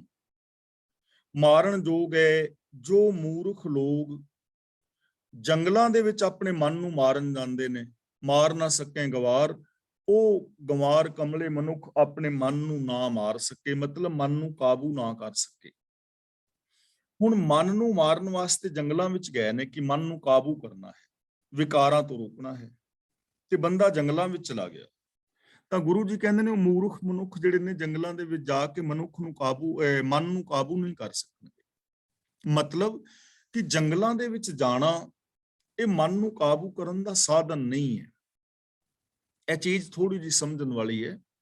ਮੰਨ ਲਓ ਇੱਕ ਬੰਦੇ ਨੇ ਨਦੀ ਤੋਂ ਪਾਰ ਆਪਣੀ ਮੰਜ਼ਿਲ ਤੇ ਪਹੁੰਚਣਾ ਹੈ, ਤੇ ਰਾਸਤੇ ਵਿੱਚ ਦਰਿਆ ਹੈ ਬੜਾ ਵੱਡਾ, ਦਰਿਆ ਵਿੱਚ ਪਾਣੀ ਹੈ, ਹੜ੍ਹ ਆਇਆ ਹੋਇਆ ਹੈ। ਹੁਣ ਜੇ ਦਰਿਆ ਦੇ ਵਿੱਚ ਵੜਦਾ ਹੈ ਤੇ ਬੰਦਾ ਡੁੱਬਦਾ ਹੈ, ਮੰਜ਼ਿਲ ਦਰਿਆ ਦੇ ਪਰਲੇ ਪਾਸੇ ਹੈ, ਤੇ ਬੰਦਾ ਦਰਿਆ ਦੇ ਕਿਨਾਰੇ ਨੂੰ ਵੇਖ ਕੇ ਵੀ ਦਰਿਆ ਚੜਿਆ ਹੈ ਤੇ ਬੰਦਾ ਵਾਪਸ ਚਲਾ ਜਾਏ, ਦਰਿਆ ਦੇ ਵਿੱਚ ਨਾ ਵੜੇ, ਤਾਂ ਕੀ ਉਹ ਬੰਦਾ ਦਰਿਆ ਤੋਂ ਪਾਰ ਆਪਣੀ ਮੰਜ਼ਿਲ ਤੇ ਪਹੁੰਚ ਜਾਏਗਾ? ਉਹ ਬੰਦਾ ਕਦੇ ਮੰਜ਼ਿਲ ਤੇ ਨਹੀਂ ਪਹੁੰਚ ਜਾਏਗਾ ਜਿਹੜਾ ਸ਼ੂਕਦੇ ਹੋਏ ਦਰਿਆ ਨੂੰ ਵੇਖ ਕੇ ਛੱਡ ਕੇ ਭੱਜ ਜਾਏ। ਤੇ ਜਿਹਨੂੰ ਤਰਨਾ ਨਹੀਂ ਆਉਂਦਾ, ਜੇ ਉਹ ਦਰਿਆ ਵਿੱਚ ਵੜੇਗਾ ਤੇ ਡੁੱਬ ਜਾਏਗਾ। ਦੋ ਤਰ੍ਹਾਂ ਦੇ ਲੋਕ ਨੇ, ਕੁਛ ਤੇ ਦਰਿਆ ਨੂੰ ਛੱਡ ਕੇ ਭੱਜ ਗਏ ਨੇ, ਉਹ ਵੀ ਮੰਜ਼ਿਲ ਤੇ ਨਹੀਂ ਪਹੁੰਚ ਸਕਦੇ, ਤੇ ਕੁਛ ਐਸੇ ਨੇ ਜਿਹੜੇ ਦਰਿਆ ਦੇ ਵਿੱਚ ਤਰਨਾ ਨਹੀਂ ਸੀ ਹੁੰਦਾ ਤੇ ਡੁੱਬ ਗਏ, ਉਹ ਵੀ ਮੰਜ਼ਿਲ ਤੇ ਨਹੀਂ ਪਹੁੰਚੇ। ਤੀਜੇ ਲੋਕ ਉਹ ਨੇ ਜਿਹੜੇ ਦਰਿਆ ਨੂੰ ਵੇਖ ਕੇ ਛੱਡ ਕੇ ਨਹੀਂ ਭੱਜੇ ਤੇ ਡੁੱਬੇ ਵੀ ਨਹੀਂ, ਉਹਨਾਂ ਨੇ ਕਿਸ਼ਤੀ ਲਈ ਤੇ ਉਹ ਦਰਿਆ ਨੂੰ ਪਾਰ ਕਰਕੇ ਆਪਣੀ ਮੰਜ਼ਿਲ ਤੇ ਪਹੁੰਚ ਗਏ। ਹੁਣ ਜਿਹੜਾ ਬੰਦਾ ਛੱਡ ਕੇ ਭੱਜਿਆ ਸੀ, ਜੇ ਉਹ ਮਹੀਨੇ 2 ਮਹੀਨੇ ਬਾਅਦ ਫਿਰ ਆਵੇ ਕਿ ਮੈਂ ਹੁਣ ਟਰਾਈ ਕਰਨਾ, ਦਰਿਆ ਅੱਗੇ ਫਿਰ ਖੜਾ ਹੈ, ਲੰਘਣਾ ਦਰਿਆ ਚੋਂ ਪੈਣਾ, ਮੰਜ਼ਿਲ ਪਰਲੇ ਪਾਸੇ ਹੈ, ਕਦੇ ਵੀ ਨਹੀਂ ਨਾ ਪਹੁੰਚੇਗਾ। ਇਸੇ ਤਰ੍ਹਾਂ ਇਹ ਸੰਸਾਰ ਮਾਨੋ ਇੱਕ ਦਰਿਆ ਹੈ। ਜਿਹੜੇ ਲੋਕ ਇਸ ਸੰਸਾਰ ਦੇ ਦੁੱਖਾਂ ਨੂੰ ਵੇਖ ਕੇ ਛੱਡ ਕੇ ਭੱਜ ਜਾਂਦੇ ਨੇ, ਜੰਗਲਾਂ ਵਿੱਚ ਬਾਬੇ ਬਣ ਗਏ, ਉਹ ਕਦੇ ਆਪਣੀ ਮੰਜ਼ਿਲ ਤੇ ਨਹੀਂ ਪਹੁੰਚਦੇ। ਤੇ ਜਿਹੜੇ ਲੋਕ ਇਸ ਸੰਸਾਰ ਵਿੱਚ ਰਹਿੰਦੇ ਆ, ਸੱਚ ਨੂੰ ਛੱਡ ਬੈਂਦੇ ਨੇ, ਉਹ ਪਾਪਾਂ ਵਿਕਾਰਾਂ ਦੇ ਵਿੱਚ ਖਚਤ ਹੋ ਕੇ ਡੁੱਬ ਜਾਂਦੇ ਨੇ। ਲੇਕਿਨ ਇੱਕ ਉਹ ਨੇ ਜੋ ਗੁਰੂ ਦੇ ਦੱਸੇ ਰਾਹ ਤੇ ਚੱਲ ਕੇ ਸੱਚ ਨੂੰ ਆਧਾਰ ਬਣਾ ਕੇ ਜ਼ਿੰਦਗੀ ਜੀਂਦੇ ਨੇ, ਉਹ ਆਪਣੀ ਮੰਜ਼ਿਲ ਤੇ ਪਹੁੰਚ ਜਾਂਦੇ ਨੇ, ਇਸ ਸੰਸਾਰ ਦੇ ਵਿੱਚ ਉਹ ਇੰਜੋਏ ਕਰਦੇ ਨੇ। ਤਾਂ ਗੁਰੂ ਜੀ ਕਹਿੰਦੇ ਨੇ ਜੋ ਸੰਸਾਰ ਨੂੰ ਛੱਡ ਕੇ ਬੀਆਬਾਨ ਜੰਗਲਾਂ ਵਿੱਚ ਮਨ ਨੂੰ ਮਾਰਨ ਕਾਬੂ ਕਰਨ ਵਾਸਤੇ ਗਏ, ਉਹ ਗੰਵਾਰ ਲੋਕ ਮਨ ਨੂੰ ਕਾਬੂ ਨਾ ਕਰ ਸਕੇ। ਨਾਨਕ ਜੇ ਇਹ ਮਾਰੀਐ ਗੁਰ ਸ਼ਬਦੀ ਵਿਚਾਰ। ਗੁਰੂ ਜੀ ਕਹਿੰਦੇ ਨੇ ਜੇ ਇਸ ਮਨ ਨੂੰ ਮਾਰੀਏ, ਮਨ ਨੂੰ ਜੇ ਮਨ ਵਸ ਵਿੱਚ ਕੀਤਾ ਜਾ ਸਕਦਾ ਹੈ ਤਾਂ ਉਹ ਇੱਕ ਹੀ ਸਾਧਨ ਹੈ, ਗੁਰ ਸ਼ਬਦੀ ਵਿਚਾਰ, ਗੁਰੂ ਦੇ ਸ਼ਬਦ ਦੀ ਵਿਚਾਰ ਰਾਹੀਂ, ਗੁਰੂ ਦੇ ਸ਼ਬਦ ਨੂੰ ਆਪਣੇ ਵਿਚਾਰ ਮੰਡਲ ਵਿੱਚ ਵਸਾ ਕੇ, ਗੁਰੂ ਦੀ ਪਾਵਨ ਬਾਣੀ ਨੂੰ ਜ਼ਿੰਦਗੀ ਵਿੱਚ ਇੰਪਲੀਮੈਂਟ ਕਰਕੇ, ਗੁਰੂ ਦੇ ਗਿਆਨ ਮੁਤਾਬਕ ਜ਼ਿੰਦਗੀ ਜੀ ਕੇ ਇਸ ਮਨ ਨੂੰ ਕਾਬੂ ਕੀਤਾ ਜਾ ਸਕਦਾ ਹੈ। ਹੋਰ ਕੋਈ ਸਾਧਨ ਨਹੀਂ ਹੈ। ਕੋਈ ਸਮਾਧੀਆਂ ਲਾਣੀਆਂ, ਕੋਈ ਮਾਲਾ ਫੇਰਨੀ, ਕੋਈ ਵਰਤ ਨਰਾਤੇ ਸਰਾਧ, ਕੋਈ ਤਿਆਗ, ਕੋਈ ਤਪੱਸਿਆਵਾਂ, ਪੁੱਠੇ ਸਿੱਧੇ ਸਾਹ ਲੈਣੇ, ਹੋਰ ਸ਼ੀਰਸ਼ ਆਸਨ ਤੇ ਸਾਰਾ ਕੁਝ ਕਰਨਾ, ਇਹਨਾਂ ਚੀਜ਼ਾਂ ਦੇ ਨਾਲ ਮਨ ਕਾਬੂ ਨਹੀਂ ਆਉਂਦਾ। ਉਹਦੇ ਵਾਸਤੇ ਇੱਕ ਹੀ ਸਾਧਨ ਹੈ, ਗੁਰੂ ਦਾ ਗਿਆਨ, ਗੁਰੂ ਦੇ ਗਿਆਨ ਮੁਤਾਬਕ ਜ਼ਿੰਦਗੀ ਜੀਣੀ। ਇਹ ਮਨ ਮਾਰਿਆ ਨਾ ਮਰੈ ਜੇ ਲੋਚੈ ਸਭ ਕੋਇ। ਜੇ ਲੋਚੈ ਸਭ ਕੋਇ ਦਾ ਮਤਲਬ ਚਾਹੁੰਦੇ ਤੇ ਸਾਰੇ ਨੇ, ਭਾਵੇਂ ਕੋਈ ਕਿੰਨੀ ਵੀ ਤਾਂਗ ਕਰੇ, ਸਾਰੇ ਲੋਕ ਚਾਹੁੰਦੇ ਨੇ, ਪਰ ਇਹ ਮਨ ਯਤਨ ਕੀਤਿਆਂ ਵਸ ਵਿੱਚ ਨਹੀਂ ਆਉਂਦਾ। ਇਹਨਾਂ ਕੰਮਾਂ ਦੇ ਨਾਲ, ਜਿਹੜੇ ਕੰਮ ਲੋਕੀ ਕਰ ਰਹੇ ਨੇ, ਉਹਨਾਂ ਕੰਮਾਂ ਨਾਲੇ ਮਨ ਵਸ ਵਿੱਚ ਨਹੀਂ ਆਉਂਦਾ, ਮਾਰਿਆ ਨਹੀਂ ਮਰਦਾ। ਜੇ ਕੋਈ ਚਾਹੇ ਕਿ ਸਮਾਧੀਆਂ ਲਾ ਕੇ, ਤਾਂ ਗੁਰੂ ਜੀ ਨੇ ਖੰਡਨ ਕਰ ਦਿੱਤਾ ਹੈ, ਚੁੱਪੈ ਚੁੱਪ ਨਾ ਹੋਵੇ ਜੀ ਲਾਏ ਰਹਾ ਲਿਵਤਾਰ। ਜੇ ਕੋਈ ਕਹੇ ਕਿ ਤੀਰਥਾਂ ਤੇ ਨਾਤਿਆਂ ਇਹ ਮਨ ਕਾਬੂ ਚ ਆ ਜਾਏ, ਤਾਂ ਸੋਚੈ ਸੋਚ ਨਾ ਹੋਵੇ।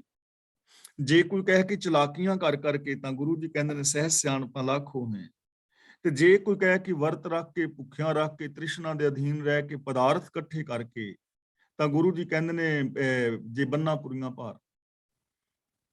ਗੁਰੂ ਜੀ ਦਾ ਕਿੰਨਾ ਪਾਵਨ ਪਿਆਰਾ ਬਚਨ ਨਾ, ਪਾਠ ਪੜਿਓ ਔਰ ਵੇਦ ਵਿਚਾਰਿਓ। ਜੇ ਕੋਈ ਕਹੇ ਕਿ ਪਾਠ ਪੜ੍ਹ ਕੇ ਮੈਂ ਮਨ ਵਸ ਵਿੱਚ ਕਰ ਲਵਾਂ, ਤਾਂ ਕਿਤੇ ਹੁੰਦਾ ਹੈ। ਪਾਠ ਪੜਿਓ ਔਰ ਵੇਦ ਵਿਚਾਰਿਓ, ਨਿਵਲ ਭੁੰਗਮ ਸਾਧੇ, ਪੰਚ ਜਨਾ ਸੋ ਸੰਗ ਨਾ ਛੁਟਕਿਓ, ਅਧਿਕ ਅਹੰਗ ਬੁੱਧ ਬੰਧੇ। ਜੇ ਨਿਰਾ ਧਰਮ ਗ੍ਰੰਥ ਪੜ੍ਹਨ ਦੇ ਨਾਲ ਮਨ ਵਸ ਵਿੱਚ ਆਉਂਦਾ ਹੁੰਦਾ, ਤਾਂ ਜਿੰਨੇ ਵੀ ਧਾਰਮਿਕ ਪੁਜਾਰੀ ਨੇ, ਜਿਨ੍ਹਾਂ ਵਿੱਚ ਮੈਂ ਖੁਦ ਵੀ ਸ਼ਾਮਲ ਹਾਂ, ਇਹਨਾਂ ਦਾ ਮਨ ਵਿੱਚ ਤੇ ਵਸ ਹੋਣਾ ਚਾਹੀਦਾ ਸੀ, ਦੁਨੀਆ ਦੇ ਸਭ ਤੋਂ ਚੰਗੇ ਇਨਸਾਨ ਹੋਣੇ ਚਾਹੀਦੇ ਸੀ, ਪਰ ਐਸਾ ਹੈ ਨਹੀਂ ਨਾ, ਕਿਉਂਕਿ ਇਹ ਸਾਧਨ ਨਹੀਂ ਹਨ। ਸਾਧਨ ਇੱਕੋ ਹੀ ਹੈ। ਇਹ ਮਨ ਮਾਰਿਆ ਨਾ ਮਰੈ ਜੇ ਲੋਚੈ ਸਭ ਕੋਏ। ਇਹ ਜਿਹੜਾ ਮਨ ਹੈ ਕਿਵੇਂ ਮਰੇਗਾ? ਨਾਨਕ ਮਨ ਹੀ ਕੋ ਮਨ ਮਾਰਸੀ, ਜੇ ਸਤਿਗੁਰ ਭੇਟੈ ਸੋਏ। ਜੇ ਗੁਰੂ ਮਿਲ ਪੈ, ਭੇਟੇ ਦਾ ਮਤਲਬ ਮਿਲ ਪੈ, ਜੇ ਗੁਰੂ ਮਿਲ ਪੈ, ਜੇ ਬੰਦਾ ਗੁਰੂ ਦੇ ਚਰਨਾਂ ਦੀ ਸ਼ਰਨ ਵਿੱਚ ਆ ਜਾਏ, ਗੁਰੂ ਦੇ ਗਿਆਨ ਨੂੰ ਇੰਪਲੀਮੈਂਟ ਕਰੇ, ਤਾਂ ਫਿਰ ਇਸ ਮਨ ਨੂੰ ਮਨ ਹੀ ਮਾਰ ਲੈਂਦਾ ਹੈ। ਮਨ ਨੂੰ ਮਨ ਹੀ ਮਾਰੇਗਾ, ਭਾਵ ਗੁਰੂ ਦੀ ਸਹਾਇਤਾ ਦੇ ਨਾਲ ਅੰਦਰ ਵੱਲ ਪਰਤਿਆਂ ਮਨ ਵਸ ਵਿੱਚ ਆ ਜਾਂਦਾ ਹੈ। ਮਨ ਨੂੰ ਮਨ ਨੇ ਹੀ ਮਾਰ ਲੈਣਾ ਹੈ। ਜਦੋਂ ਅਸੀਂ ਗੁਰੂ ਦੇ ਦੱਸੇ ਰਾਹ ਮੁਤਾਬਕ ਚੱਲਾਂਗੇ, ਅਸੀਂ ਮਨ ਗੁਰੂ ਦੇ ਹਵਾਲੇ ਕਰ ਦਿੱਤਾ, ਆਪਣੀ ਸੋਚ ਛੱਡ ਕੇ ਗੁਰੂ ਦੀ ਸੋਚ ਅਪਣਾ ਲਈ, ਤਾਂ ਬਸ ਮਨ ਹੀ ਜਿਹੜਾ ਹੈ ਗੁਰੂ ਦੇ ਦੱਸੇ ਰਾਹਾਂ ਤੇ ਚੱਲ ਗਿਆ, ਮਨ ਕਾਬੂ ਵਿੱਚ ਆ ਗਿਆ। ਇਸ ਲਈ ਮਨ ਨੂੰ ਕਾਬੂ ਕਰਨ ਦਾ ਇੱਕੋ ਹੀ ਸਾਧਨ ਹੈ, ਗੁਰੂ ਦੇ ਗਿਆਨ ਮੁਤਾਬਕ ਜ਼ਿੰਦਗੀ ਜੀਣੀ। ਹੋਰ ਕੋਈ ਸਾਧਨ ਜਿਹੜਾ ਹੈ ਤਪ ਤਪੱਸਿਆ ਆਦਿਕ ਨਹੀਂ ਹੈ। ਪੌੜੀ ਦੋਵੇਂ ਤਰਫਾਂ ਉਪਾਇਓਂ ਵਿੱਚ ਸ਼ਕਤ ਸ਼ਿਵ ਵਾਸਾ। ਦੋਵੇਂ ਤਰਫਾਂ, ਕਾਲਾ ਕਾਂ ਤੇ ਹੰਸ, ਧਰਮ ਔਰ ਅਧਰਮ। ਉਪਾਇਓਂ ਦਾ ਮਤਲਬ ਹੈ ਸੰਸਾਰ ਨੂੰ ਰੱਬ ਨੇ ਪੈਦਾ ਕੀਤਾ ਹੈ। ਵਿੱਚ ਸ਼ਕਤ, ਇੱਥੇ ਸਕਤ ਦਾ ਮਤਲਬ ਹੈ ਕੁਦਰਤ। ਸ਼ਿਵ ਦਾ ਮਤਲਬ ਕਲਿਆਣਕਾਰੀ ਪ੍ਰਭੂ। ਵਾਸਾ ਦਾ ਮਤਲਬ ਵਾਸ ਹੈ, ਕਿ ਪ੍ਰਭੂ ਨੇ ਇਹ ਕੁਦਰਤ ਪੈਦਾ ਕੀਤੀ ਹੈ ਔਰ ਇਸ ਕੁਦਰਤ ਦੇ ਅੰਦਰ ਆਪ ਵਸ ਰਿਹਾ ਹੈ, ਆਪਣਾ ਉਹਦਾ ਵਾਸਾ ਹੈ।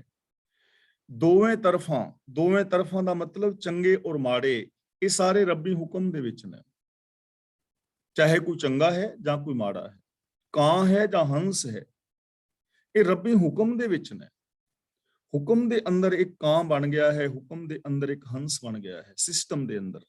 ਇੱਥੇ ਕਾਂ ਔਰ ਹੰਸ ਦੂਜਿਆਂ ਦੀ ਗੱਲ ਨਹੀਂ ਹੈ। ਇੱਥੇ ਕਾਂ ਤੇ ਹੰਸ ਦਾ ਮਤਲਬ ਇੱਕ ਕਾਲੀ ਸੋਚ ਵਾਲਾ ਬੰਦਾ ਤੇ ਇੱਕ ਬਿਲਕੁਲ ਸਾਫ਼ ਸੁਥਰੀ ਪਵਿੱਤਰ ਸੋਚ ਵਾਲਾ ਬੰਦਾ, ਇਹ ਦੋਵੇਂ ਹੀ ਹੁਕਮ ਵਿੱਚ ਬਣੇ ਨੇ। ਚੁਆਇਸ ਹੈ ਆਪਣੀ। ਜਿਨ੍ਹਾਂ ਨੇ ਵਿਸ਼ੇ ਵਿਕਾਰਾਂ ਨੂੰ ਆਪਣੇ ਜੀਵਨ ਦਾ ਬੇਸ ਬਣਾਇਆ, ਆਪਣੇ ਅੰਦਰ ਐਸੇ ਸੰਸਕਾਰ ਪੈਦਾ ਕਰ ਲਏ, ਉਹਨਾਂ ਦੀ ਸੋਚ ਕਾਲੀ ਹੋ ਗਈ, ਕਿਉਂਕਿ ਉਹਨਾਂ ਨੇ ਹੁਕਮ, ਉਸ ਸਿਸਟਮ ਨੂੰ ਫੋਲੋ ਕੀਤਾ। ਸਿਸਟਮ ਹੈ ਨਾ, ਜੈਸਾ ਸੋਚੋਗੇ ਜਿਹਾ ਬੀਜੈ ਸੋ ਲੁਣੈ। ਤੇ ਜਿਨ੍ਹਾਂ ਨੇ ਆਪਣੇ ਅੰਦਰ ਚੰਗੇ ਸੰਸਕਾਰ ਪੈਦਾ ਕੀਤੇ, ਸਤ ਸੰਤੋਖ ਆਦਿਕ ਵਾਲੇ, ਉਹਨਾਂ ਦੇ ਅੰਦਰ ਸੰਸਕਾਰ ਚੰਗੇ ਬਣ ਗਏ, ਉਹ ਉਵੇਂ ਦੇ ਹੋ ਗਏ। ਤਾਂ ਗੁਰੂ ਜੀ ਕਹਿੰਦੇ ਨੇ ਇਹ ਚੰਗੇ ਮੰਦੇ ਸਾਰੇ ਪ੍ਰਭੂ ਨੇ ਪੈਦਾ ਕੀਤੇ ਨੇ ਔਰ ਆਪ ਇਸ ਸੰਸਾਰ ਦੇ ਅੰਦਰ ਉਹ ਵਸ ਰਿਹਾ ਹੈ। ਸ਼ਕਤੀ ਕਿਨੇ ਨਾ ਪਾਇਓ ਫਿਰ ਜਨਮ ਵਿਨਾਸਾ।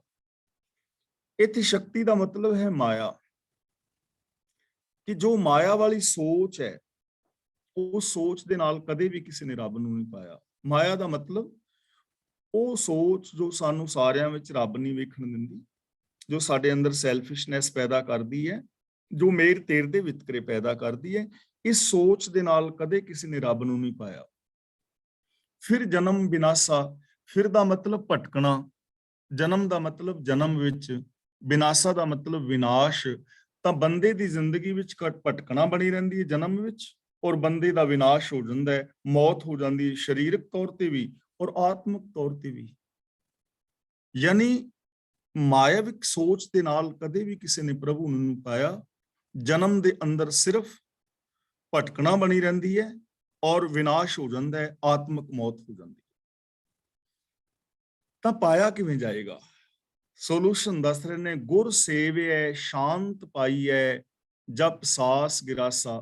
ਗੁਰ ਸੇਵਿਐ ਸਾਤ ਪਾਈਐ, ਤੇ ਸਾਤ ਨਹੀਂ ਪੜਨਾ, ਸ਼ਾਂਤ। ਸ਼ਾਂਤ ਦਾ ਮਤਲਬ ਸ਼ਾਂਤੀ, ਜਪ ਦਾ ਮਤਲਬ ਜਾਪਣਾ, ਜਾਣਨਾ, ਸਾਂਝ ਪਾਣੀ, ਸਾਸ ਦਾ ਮਤਲਬ ਸਵਾਸ ਲੈਣਾ, ਗਿਰਾਸਾ ਦਾ ਮਤਲਬ ਖਾਣਾ, ਮਤਲਬ ਸਾਸ ਲੈਂਦਿਆਂ, ਖਾਂਦਿਆਂ, ਪੀਂਦਿਆਂ। ਗੁਰ ਸੇਵਿਐ ਸ਼ਾਂਤ ਪਾਈਐ, ਗੁਰੂ ਦੇ ਹੁਕਮ ਵਿੱਚ ਤੁਰਿਆ, ਪ੍ਰਭੂ ਦੇ ਨਾਲ ਸਾਂਝ ਪਾਇਆ, ਸਵਾਸ ਸਵਾਸ ਖਾਂਦਿਆਂ ਪੀਂਦਿਆਂ, ਰੱਬੀ ਗੁਣਾਂ ਨੂੰ ਗਾਉਂਦਿਆਂ ਸ਼ਾਂਤ ਪਾਈ ਜਾ ਸਕਦੀ ਹੈ। ਗੁਰ ਸੇਵਿਐ ਸ਼ਾਂਤ ਪਾਈਐ, ਜਪ ਦਾ ਮਤਲਬ ਸਾਂਝ ਪਾਇਆ। ਜੇ ਸਵਾਸ ਗਰਾਸ ਮਤਲਬ ਹਰ ਵਕਤ ਗੁਰੂ ਦੇ ਦੱਸੇ ਰਾਹ ਤੇ ਚੱਲ ਕੇ ਰੱਬੀ ਗੁਣਾਂ ਦੇ ਨਾਲ ਸਾਂਝ ਪਾਈ ਜਾਏ ਤਾਂ ਸ਼ਾਂਤੀ ਪਾਈ ਜਾ ਸਕਦੀ ਹੈ, ਤਾਂ ਮਨੁੱਖ ਸੁਖੀ ਰਹਿ ਸਕਦਾ ਹੈ, ਆਨੰਦਮਈ ਜ਼ਿੰਦਗੀ ਜੀ ਸਕਦਾ ਹੈ। ਕਿਵੇਂ? ਗੁਰੂ ਦੇ ਦੱਸੇ ਰਾਹ ਤੇ ਚੱਲ ਕੇ, ਗੁਰੂ ਦੇ ਦੱਸੇ ਰਾਹ ਤੇ ਚੱਲ ਕੇ, ਗੁਰੂ ਦੇ ਗਿਆਨ ਮੁਤਾਬਕ ਜ਼ਿੰਦਗੀ ਜੀ ਕੇ, ਜਪ ਦਾ ਮਤਲਬ ਪ੍ਰਭੂ ਦੀ ਸਿਫਤ ਸਲਾਹ ਕਰਕੇ, ਤਾਂ ਹਰ ਸਵਾਸ ਦੇ ਨਾਲ, ਹਰ ਗਿਰਾਸ ਦੇ ਨਾਲ ਹਰ ਵਕਤ ਬੰਦਾ ਸ਼ਾਂਤ ਰਹਿ ਸਕਦਾ ਹੈ, ਜੇ ਹਰ ਵਕਤ ਰੱਬੀ ਗੁਣਾਂ ਦਾ ਧਾਰਨ ਹੈ। ਸਿਮਰਿਤ ਸ਼ਾਸਤ ਸੋਧ ਦੇਖ ਉਤਮ ਹਰ ਦਾਸਾ। ਇੱਥੇ ਦਾਸਾਂ ਬਿੰਦੀ ਲਾ ਕੇ ਨਹੀਂ ਬੋਲਣਾ, ਦਾਸਾ। ਸਿਮਰਿਤ ਸ਼ਾਸਤਰ ਦਾ ਮਤਲਬ ਸਿਮਰਤੀਆਂ ਔਰ ਸ਼ਾਸਤਰ। ਸੋਧ ਦੇਖ ਦਾ ਮਤਲਬ ਖੋਜ ਕੇ ਵੇਖ ਲਓ, ਆਪ ਪੜ੍ਹ ਕੇ ਵੇਖ ਲਓ। ਸਿਮਰਤੀਆਂ, ਸ਼ਾਸਤਰ, ਕੁਰਾਨ ਜਿੰਨੇ ਵੀ ਧਰਮ ਗ੍ਰੰਥ ਨੇ, ਤੁਸੀਂ ਉਹਨਾਂ ਨੂੰ ਪੜ੍ਹ ਕੇ ਵੇਖ ਲਓ। ਸਾਰੇ ਇੱਕੋ ਹੀ ਗੱਲ ਕਹਿ ਰਹੇ ਨੇ, ਉੱਤਮ ਹਰਦਾਸਾ।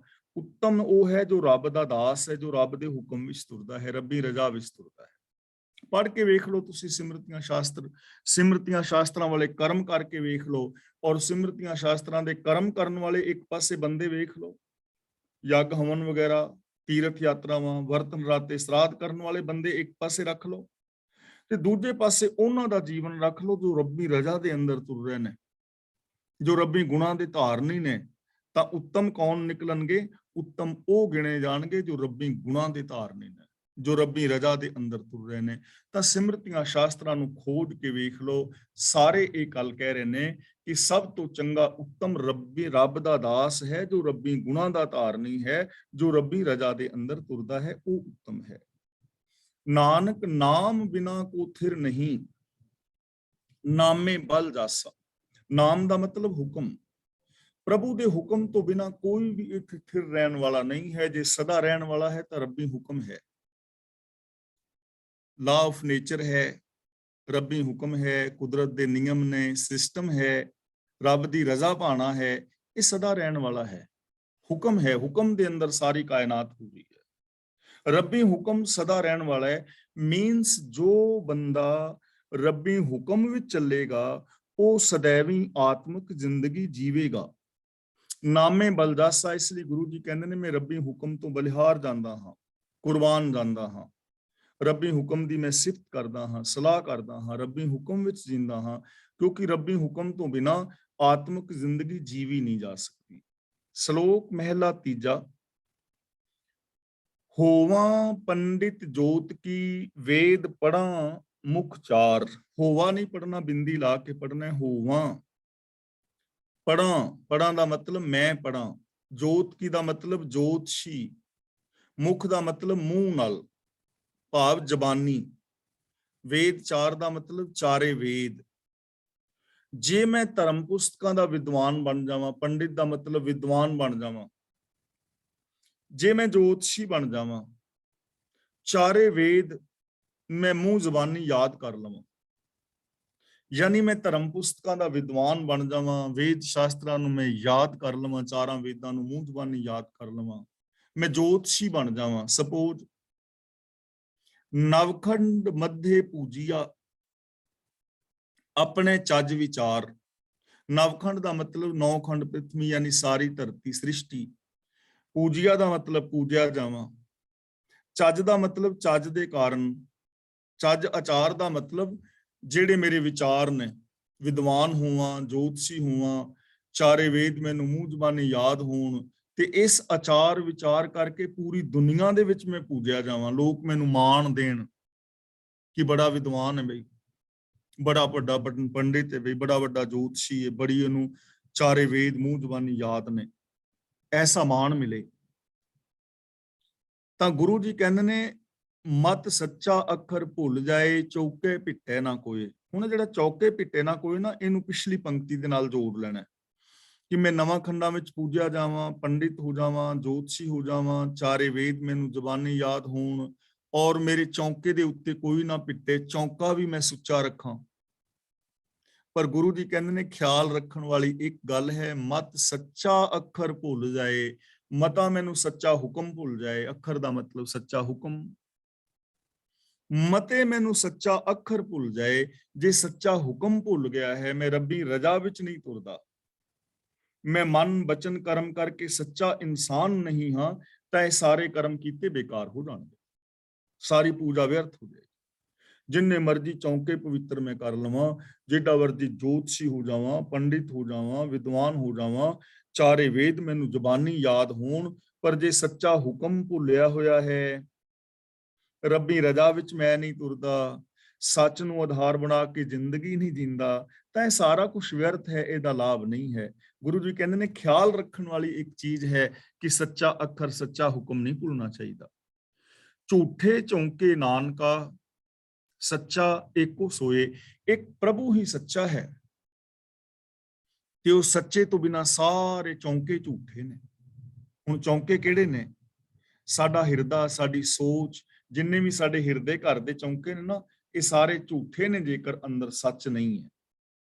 ਤੇ ਜਿਹੜੇ ਬਾਹਰ ਵੀ ਲਿਪ ਪੋਚ ਕੇ ਪਵਿੱਤਰਤਾ ਅਸੀਂ ਬਣਾਉਂਦੇ ਆ, ਉਹ ਪਵਿੱਤਰਤਾ ਵੀ ਝੂਠੀ ਔਰ ਬਨਾਵਟੀ ਹੈ ਜੇ ਜ਼ਿੰਦਗੀ ਦੇ ਅੰਦਰ ਸੱਚ ਨਹੀਂ ਹੈ। ਦੇ ਕੇ ਚੌਕਾ ਕੱਢੀ ਕਾਰ, ਉੱਪਰ ਆਏ ਬੈਠੇ ਕੂੜਿਆਰ, ਮਤ ਪਿੱਟੇ ਵੇ ਮਤ ਪਿੱਟੇ, ਇਹ ਅਨ ਅਸਾਡਾ ਫਿੱਟੇ, ਤਨ ਫਿੱਟੇ ਫੇੜ ਕਰੇਨ, ਮਨ ਝੂਠੇ ਚੁਲੀ ਭਰੇਨ। ਕਹੋ ਨਾਨਕ ਸੱਚ ਧਿਆਈਐ, ਸੋਚ ਹੋਵੇ ਤਾਂ ਸੱਚ ਪਾਈਏ। ਸੋਚ ਤਾਂ ਹੋਏਗੀ ਜੇ ਸੱਚ ਨੂੰ ਪਾ ਲਓ। ਮਹਿਲਾ ਤੀਜਾ, ਆਪ ਉਪਾਏ ਕਰੇ ਆਪ, ਆਪੇ ਨਦਰ ਕਰੇ।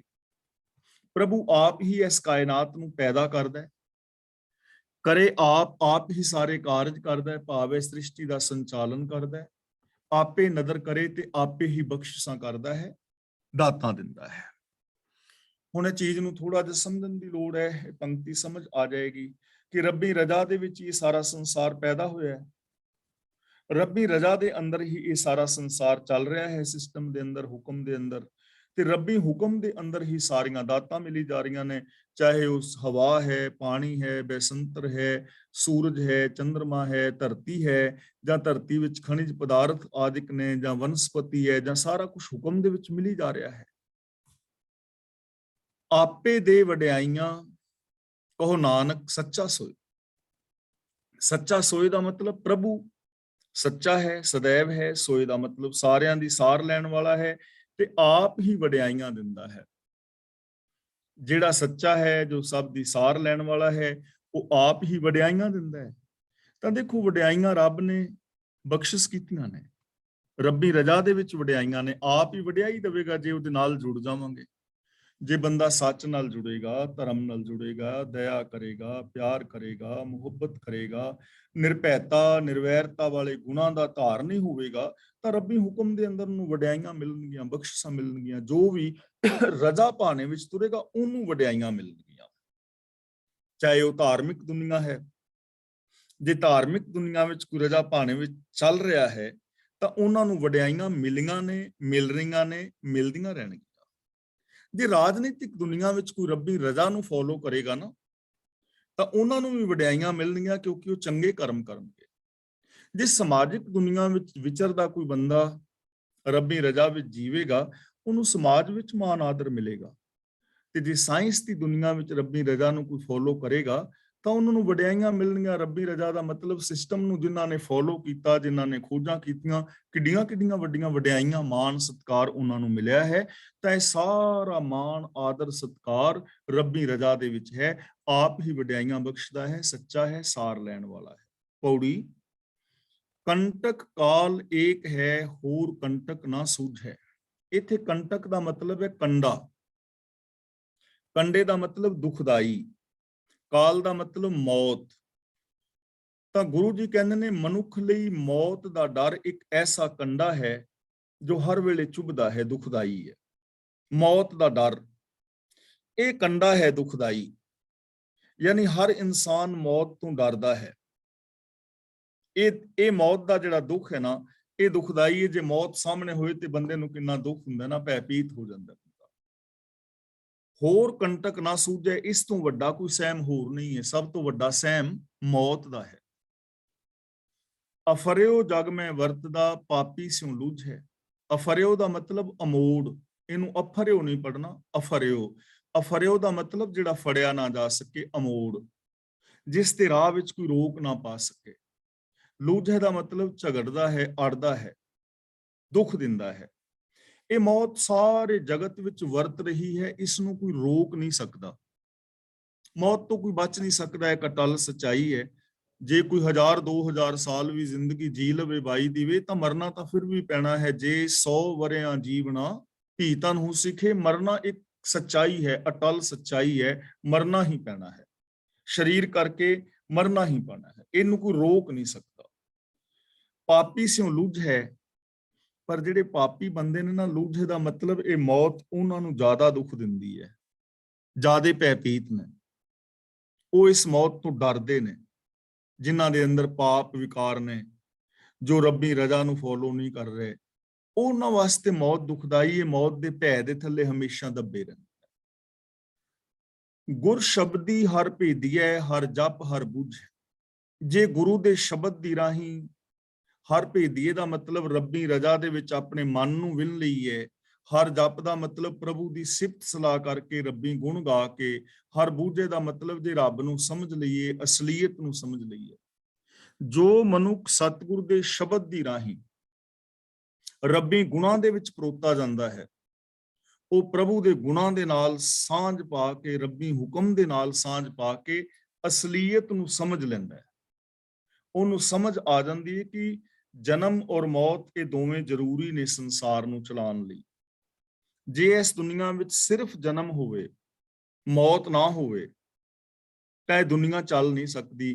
ਰੋਜ਼ ਵਨਸਪਤੀ ਘਾਸ ਫੂਸ ਪੈਦਾ ਹੋਈ ਜਾਏ, ਜੀਵ ਜੰਤ ਪੈਦਾ ਹੋਈ ਜਾਣ, ਮਨੁੱਖ ਮਾਤਰ ਪੈਦਾ ਹੋਈ ਜਾਣ, ਮਰੇ ਕੋਈ ਵੀ ਨਾ, ਤਾਂ ਇਹ ਦੁਨੀਆ ਤੇ ਕੁਰਬਲ ਹੋ ਜਾਏਗੀ। ਬਹਿਣਾ ਤੱਕ ਹੀ, ਸਾਹ ਲੈਣ ਲਈ ਜਗ੍ਹਾ ਨਹੀਂ ਬਚਣੀ। ਤੇ ਜੇ ਜਨਮ ਨਾ ਹੋਵੇ, ਲੋਕ ਮਰਦੇ ਜਾਣ, ਅੱਜ ਕੋਈ ਮਰ ਜਾਏ, ਕੱਲ ਕੋਈ, ਪਰਸੋਂ ਕੋਈ, ਨਵਾਂ ਜਨਮ ਨਾ ਹੋ ਜਾਏ, ਦੁਨੀਆ ਖਤਮ ਹੋ ਜਾਏਗੀ। ਇਸ ਲਈ ਗੁਰੂ ਦੇ ਸ਼ਬਦ ਦੀ ਰਾਹੀਂ ਜੋ ਰੱਬੀ ਹੁਕਮ ਵਿੱਚ ਆਪਣੇ ਆਪ ਨੂੰ ਪਰੋ ਲੈਂਦਾ ਹੈ, ਉਹ ਰੱਬੀ ਗੁਣਾਂ ਨਾਲ, ਰੱਬੀ ਹੁਕਮ ਨਾਲ ਸਾਂਝ ਪਾਉਂਦਾ ਹੈ, ਤੇ ਉਹਨੂੰ ਇਸ ਅਸਲੀਅਤ ਦੀ ਸਮਝ ਆ ਜਾਂਦੀ ਹੈ। ਫਿਰ ਉਹਨੂੰ ਇਹ ਮੌਤ ਜਿਹੜੀ ਹੈ ਉਹ ਦੁਖਦਾਈ ਨਹੀਂ ਵਾਪਰਦੀ। ਉਹਨੂੰ ਇਸ ਮੌਤ ਦੇ ਵਿੱਚ ਵੀ ਫਿਰ ਖੁਸ਼ੀ ਹੁੰਦੀ ਹੈ ਕਿ ਇਹ ਕੁਛ ਤਾਂ ਰੱਬ ਦੇ ਸੰਸਾਰ ਨੂੰ ਚਲਾਉਣ ਲਈ ਜ਼ਰੂਰੀ ਹੈ। ਸੋ ਹਰ ਸਰਨਾਈ ਛੁੱਟੀ ਹੈ, ਸੋ ਹਰ ਸਰਨਾਈ ਛੁੱਟੀ ਹੈ, ਜੋ ਮਨ ਸਿਉ ਜੂਝੈ। ਜੂਝੈ ਦਾ ਮਤਲਬ ਯੁੱਧ ਕਰਦਾ ਹੈ, ਲੜਦਾ ਹੈ। ਜੋ ਆਪਣੇ ਮਨ ਦੇ ਨਾਲ ਟਾਕਰਾ ਲਾਉਂਦਾ ਹੈ, ਉਹ ਪ੍ਰਭੂ ਦੀ ਸ਼ਰਨੀ ਪੈ ਕੇ ਮੌਤ ਦੇ ਭੈ ਤੋਂ ਬਚ ਜਾਂਦਾ ਹੈ। ਸੋ ਹਰ ਸਰਨਾਈ ਛੁੱਟੀ ਹੈ, ਉਹ ਬੰਦਾ ਰੱਬੀ ਸ਼ਰਨ ਵਿੱਚ ਆ ਕੇ ਮੌਤ ਦੇ ਭੈ ਤੋਂ ਬਚ ਜਾਂਦਾ ਹੈ। ਜੋ ਮਨ ਸਿਉ ਜੂਝੇ ਦਾ ਮਤਲਬ ਜੋ ਆਪਣੇ ਮਨ ਦੇ ਨਾਲ ਝਗੜਾ ਕਰਦਾ ਹੈ, ਮਤਲਬ ਆਪਣੇ ਮਨ ਨੂੰ ਸਮਝਾਉਂਦਾ ਹੈ, ਸਮਝਦਾ ਹੈ, ਮਨ ਦੇ ਗਲਤ ਵਿਚਾਰਾਂ ਨੂੰ ਡਿਲੀਟ ਕਰਦਾ ਹੈ। ਜਦੋਂ ਮਨ ਕਹਿੰਦਾ ਨਾ ਕਿ ਮੌਤ ਬੁਰੀ ਹੈ, ਤੇ ਰੱਬੀ ਸ਼ਰਨ ਦੇ ਵਿੱਚ ਆਉਣ ਵਾਲਾ ਬੰਦਾ ਆਪਣੇ ਮਨ ਨੂੰ ਸਮਝਾਉਂਦਾ ਹੈ ਕਿ ਮੌਤ ਇੱਕ ਸੱਚਾਈ ਹੈ, ਇਹ ਜ਼ਰੂਰੀ ਹੈ। ਮਨ ਨੂੰ ਸਮਝਾਉਂਦਾ ਹੈ, ਉਹ ਬੰਦਾ ਫਿਰ ਇਸ ਮੌਤ ਦੇ ਭੈ ਤੋਂ ਬਾਹਰ ਨਿਕਲ ਜਾਂਦਾ ਹੈ। ਉਹਨੂੰ ਇਹ ਮੌਤ ਦੁਖਦਾਈ ਪ੍ਰਤੀਤ ਨਹੀਂ ਹੁੰਦੀ। ਮਨ ਵਿਚਾਰ ਹਰ ਜਪ ਕਰੇ, ਹਰ ਦਰਗਾਹ ਸੀਝੈ। ਮਨ ਵਿਚਾਰ, ਮਨ ਦੇ ਨੰਨੇ ਨਾਲ ਸਿਹਾਰੀਏ, ਮਨ ਵਿੱਚ। ਵਿਚਾਰ ਦਾ ਮਤਲਬ ਵਿਚਾਰ ਕੇ। ਜੋ ਮਨੁੱਖ ਆਪਣੇ ਮਨ ਵਿੱਚ ਪ੍ਰਭੂ ਦੀ ਗੁਣਾਂ ਨੂੰ ਵਿਚਾਰਦਾ ਹੈ, ਜਪ ਕਰੇ ਦਾ ਮਤਲਬ ਸਾਂਝ ਪਾਉਂਦਾ ਹੈ, ਜਾਣਦਾ ਹੈ, ਗੁਣਾਂ ਨੂੰ ਇੰਪਲੀਮੈਂਟ ਕਰਦਾ ਹੈ। ਹਰ ਦਰਗਾਹ ਸੀਝ ਹੈ, ਉਹ ਪ੍ਰਭੂ ਦੀ ਦਰਗਾਹ ਤੇ ਪ੍ਰਵਾਨ ਹੁੰਦਾ ਹੈ। ਸੀਝੇ ਦਾ ਮਤਲਬ ਸਫਲ ਹੁੰਦਾ ਹੈ, ਪ੍ਰਵਾਨ ਹੋ ਜਾਂਦਾ ਹੈ। ਜੋ ਆਪਣੇ ਮਨ ਦੇ ਅੰਦਰ ਰੱਬੀ ਗੁਣਾਂ ਨੂੰ ਵਿਚਾਰਦਾ ਹੈ, ਜਪ ਕਰੇ ਦਾ ਮਤਲਬ ਰੱਬੀ ਗੁਣਾਂ ਨੂੰ ਇੰਪਲੀਮੈਂਟ ਕਰਦਾ ਹੈ, ਉਹ ਇਨਸਾਨ ਰੱਬੀ ਦਰਗਾਹ ਦੇ ਉੱਤੇ ਪ੍ਰਵਾਨ ਹੋ ਜਾਂਦਾ ਹੈ। ਉਹ ਇਨਸਾਨ ਰੱਬੀ ਦਰਗਾਹ ਦੇ ਅੰਦਰ ਜਿੱਤ ਪ੍ਰਾਪਤ ਕਰਦਾ ਹੈ, ਮਤਲਬ ਪ੍ਰਵਾਨ ਹੋ ਜਾਂਦਾ ਹੈ। ਉਹਦਾ ਜੀਵਨ ਪ੍ਰਵਾਨ ਹੋ ਜਾਂਦਾ ਹੈ। ਉਹ ਇਨਸਾਨ ਸੁਖੀ ਔਰ ਸ਼ਾਂਤ ਹੋ ਜਾਂਦਾ ਹੈ। ਤਾਂ ਅੱਜ ਦੇ ਵਿਚਾਰ ਅਸੀਂ ਇੱਥੇ ਸਮਾਪਤ ਕਰਦੇ ਹਾਂ ਜੀ। ਅੱਜ ਦੀ ਇਸ ਵਿਚਾਰ ਵਿੱਚ ਜੇ ਕਿਸੇ ਵੀਰ ਭੈਣ ਨੇ ਕੋਈ ਸਵਾਲ ਹੈ ਛੋਟਾ ਮੋਟਾ, ਤਾਂ ਆਪ ਸਵਾਲ ਕਰ ਸਕਦੇ ਹੋ। ਔਰ ਜੇ ਕਿਸੇ ਵੀਰ ਭੈਣ ਨੇ ਆਪਣੇ ਕਮੈਂਟ ਕੋਈ ਦੇਣਾ ਹੈ ਤਾਂ ਉਹ ਅਨਮਿਊਟ ਹੋ ਕੇ ਆਪਣੇ ਵਿਚਾਰ ਰੱਖ ਸਕਦੇ ਹੋ।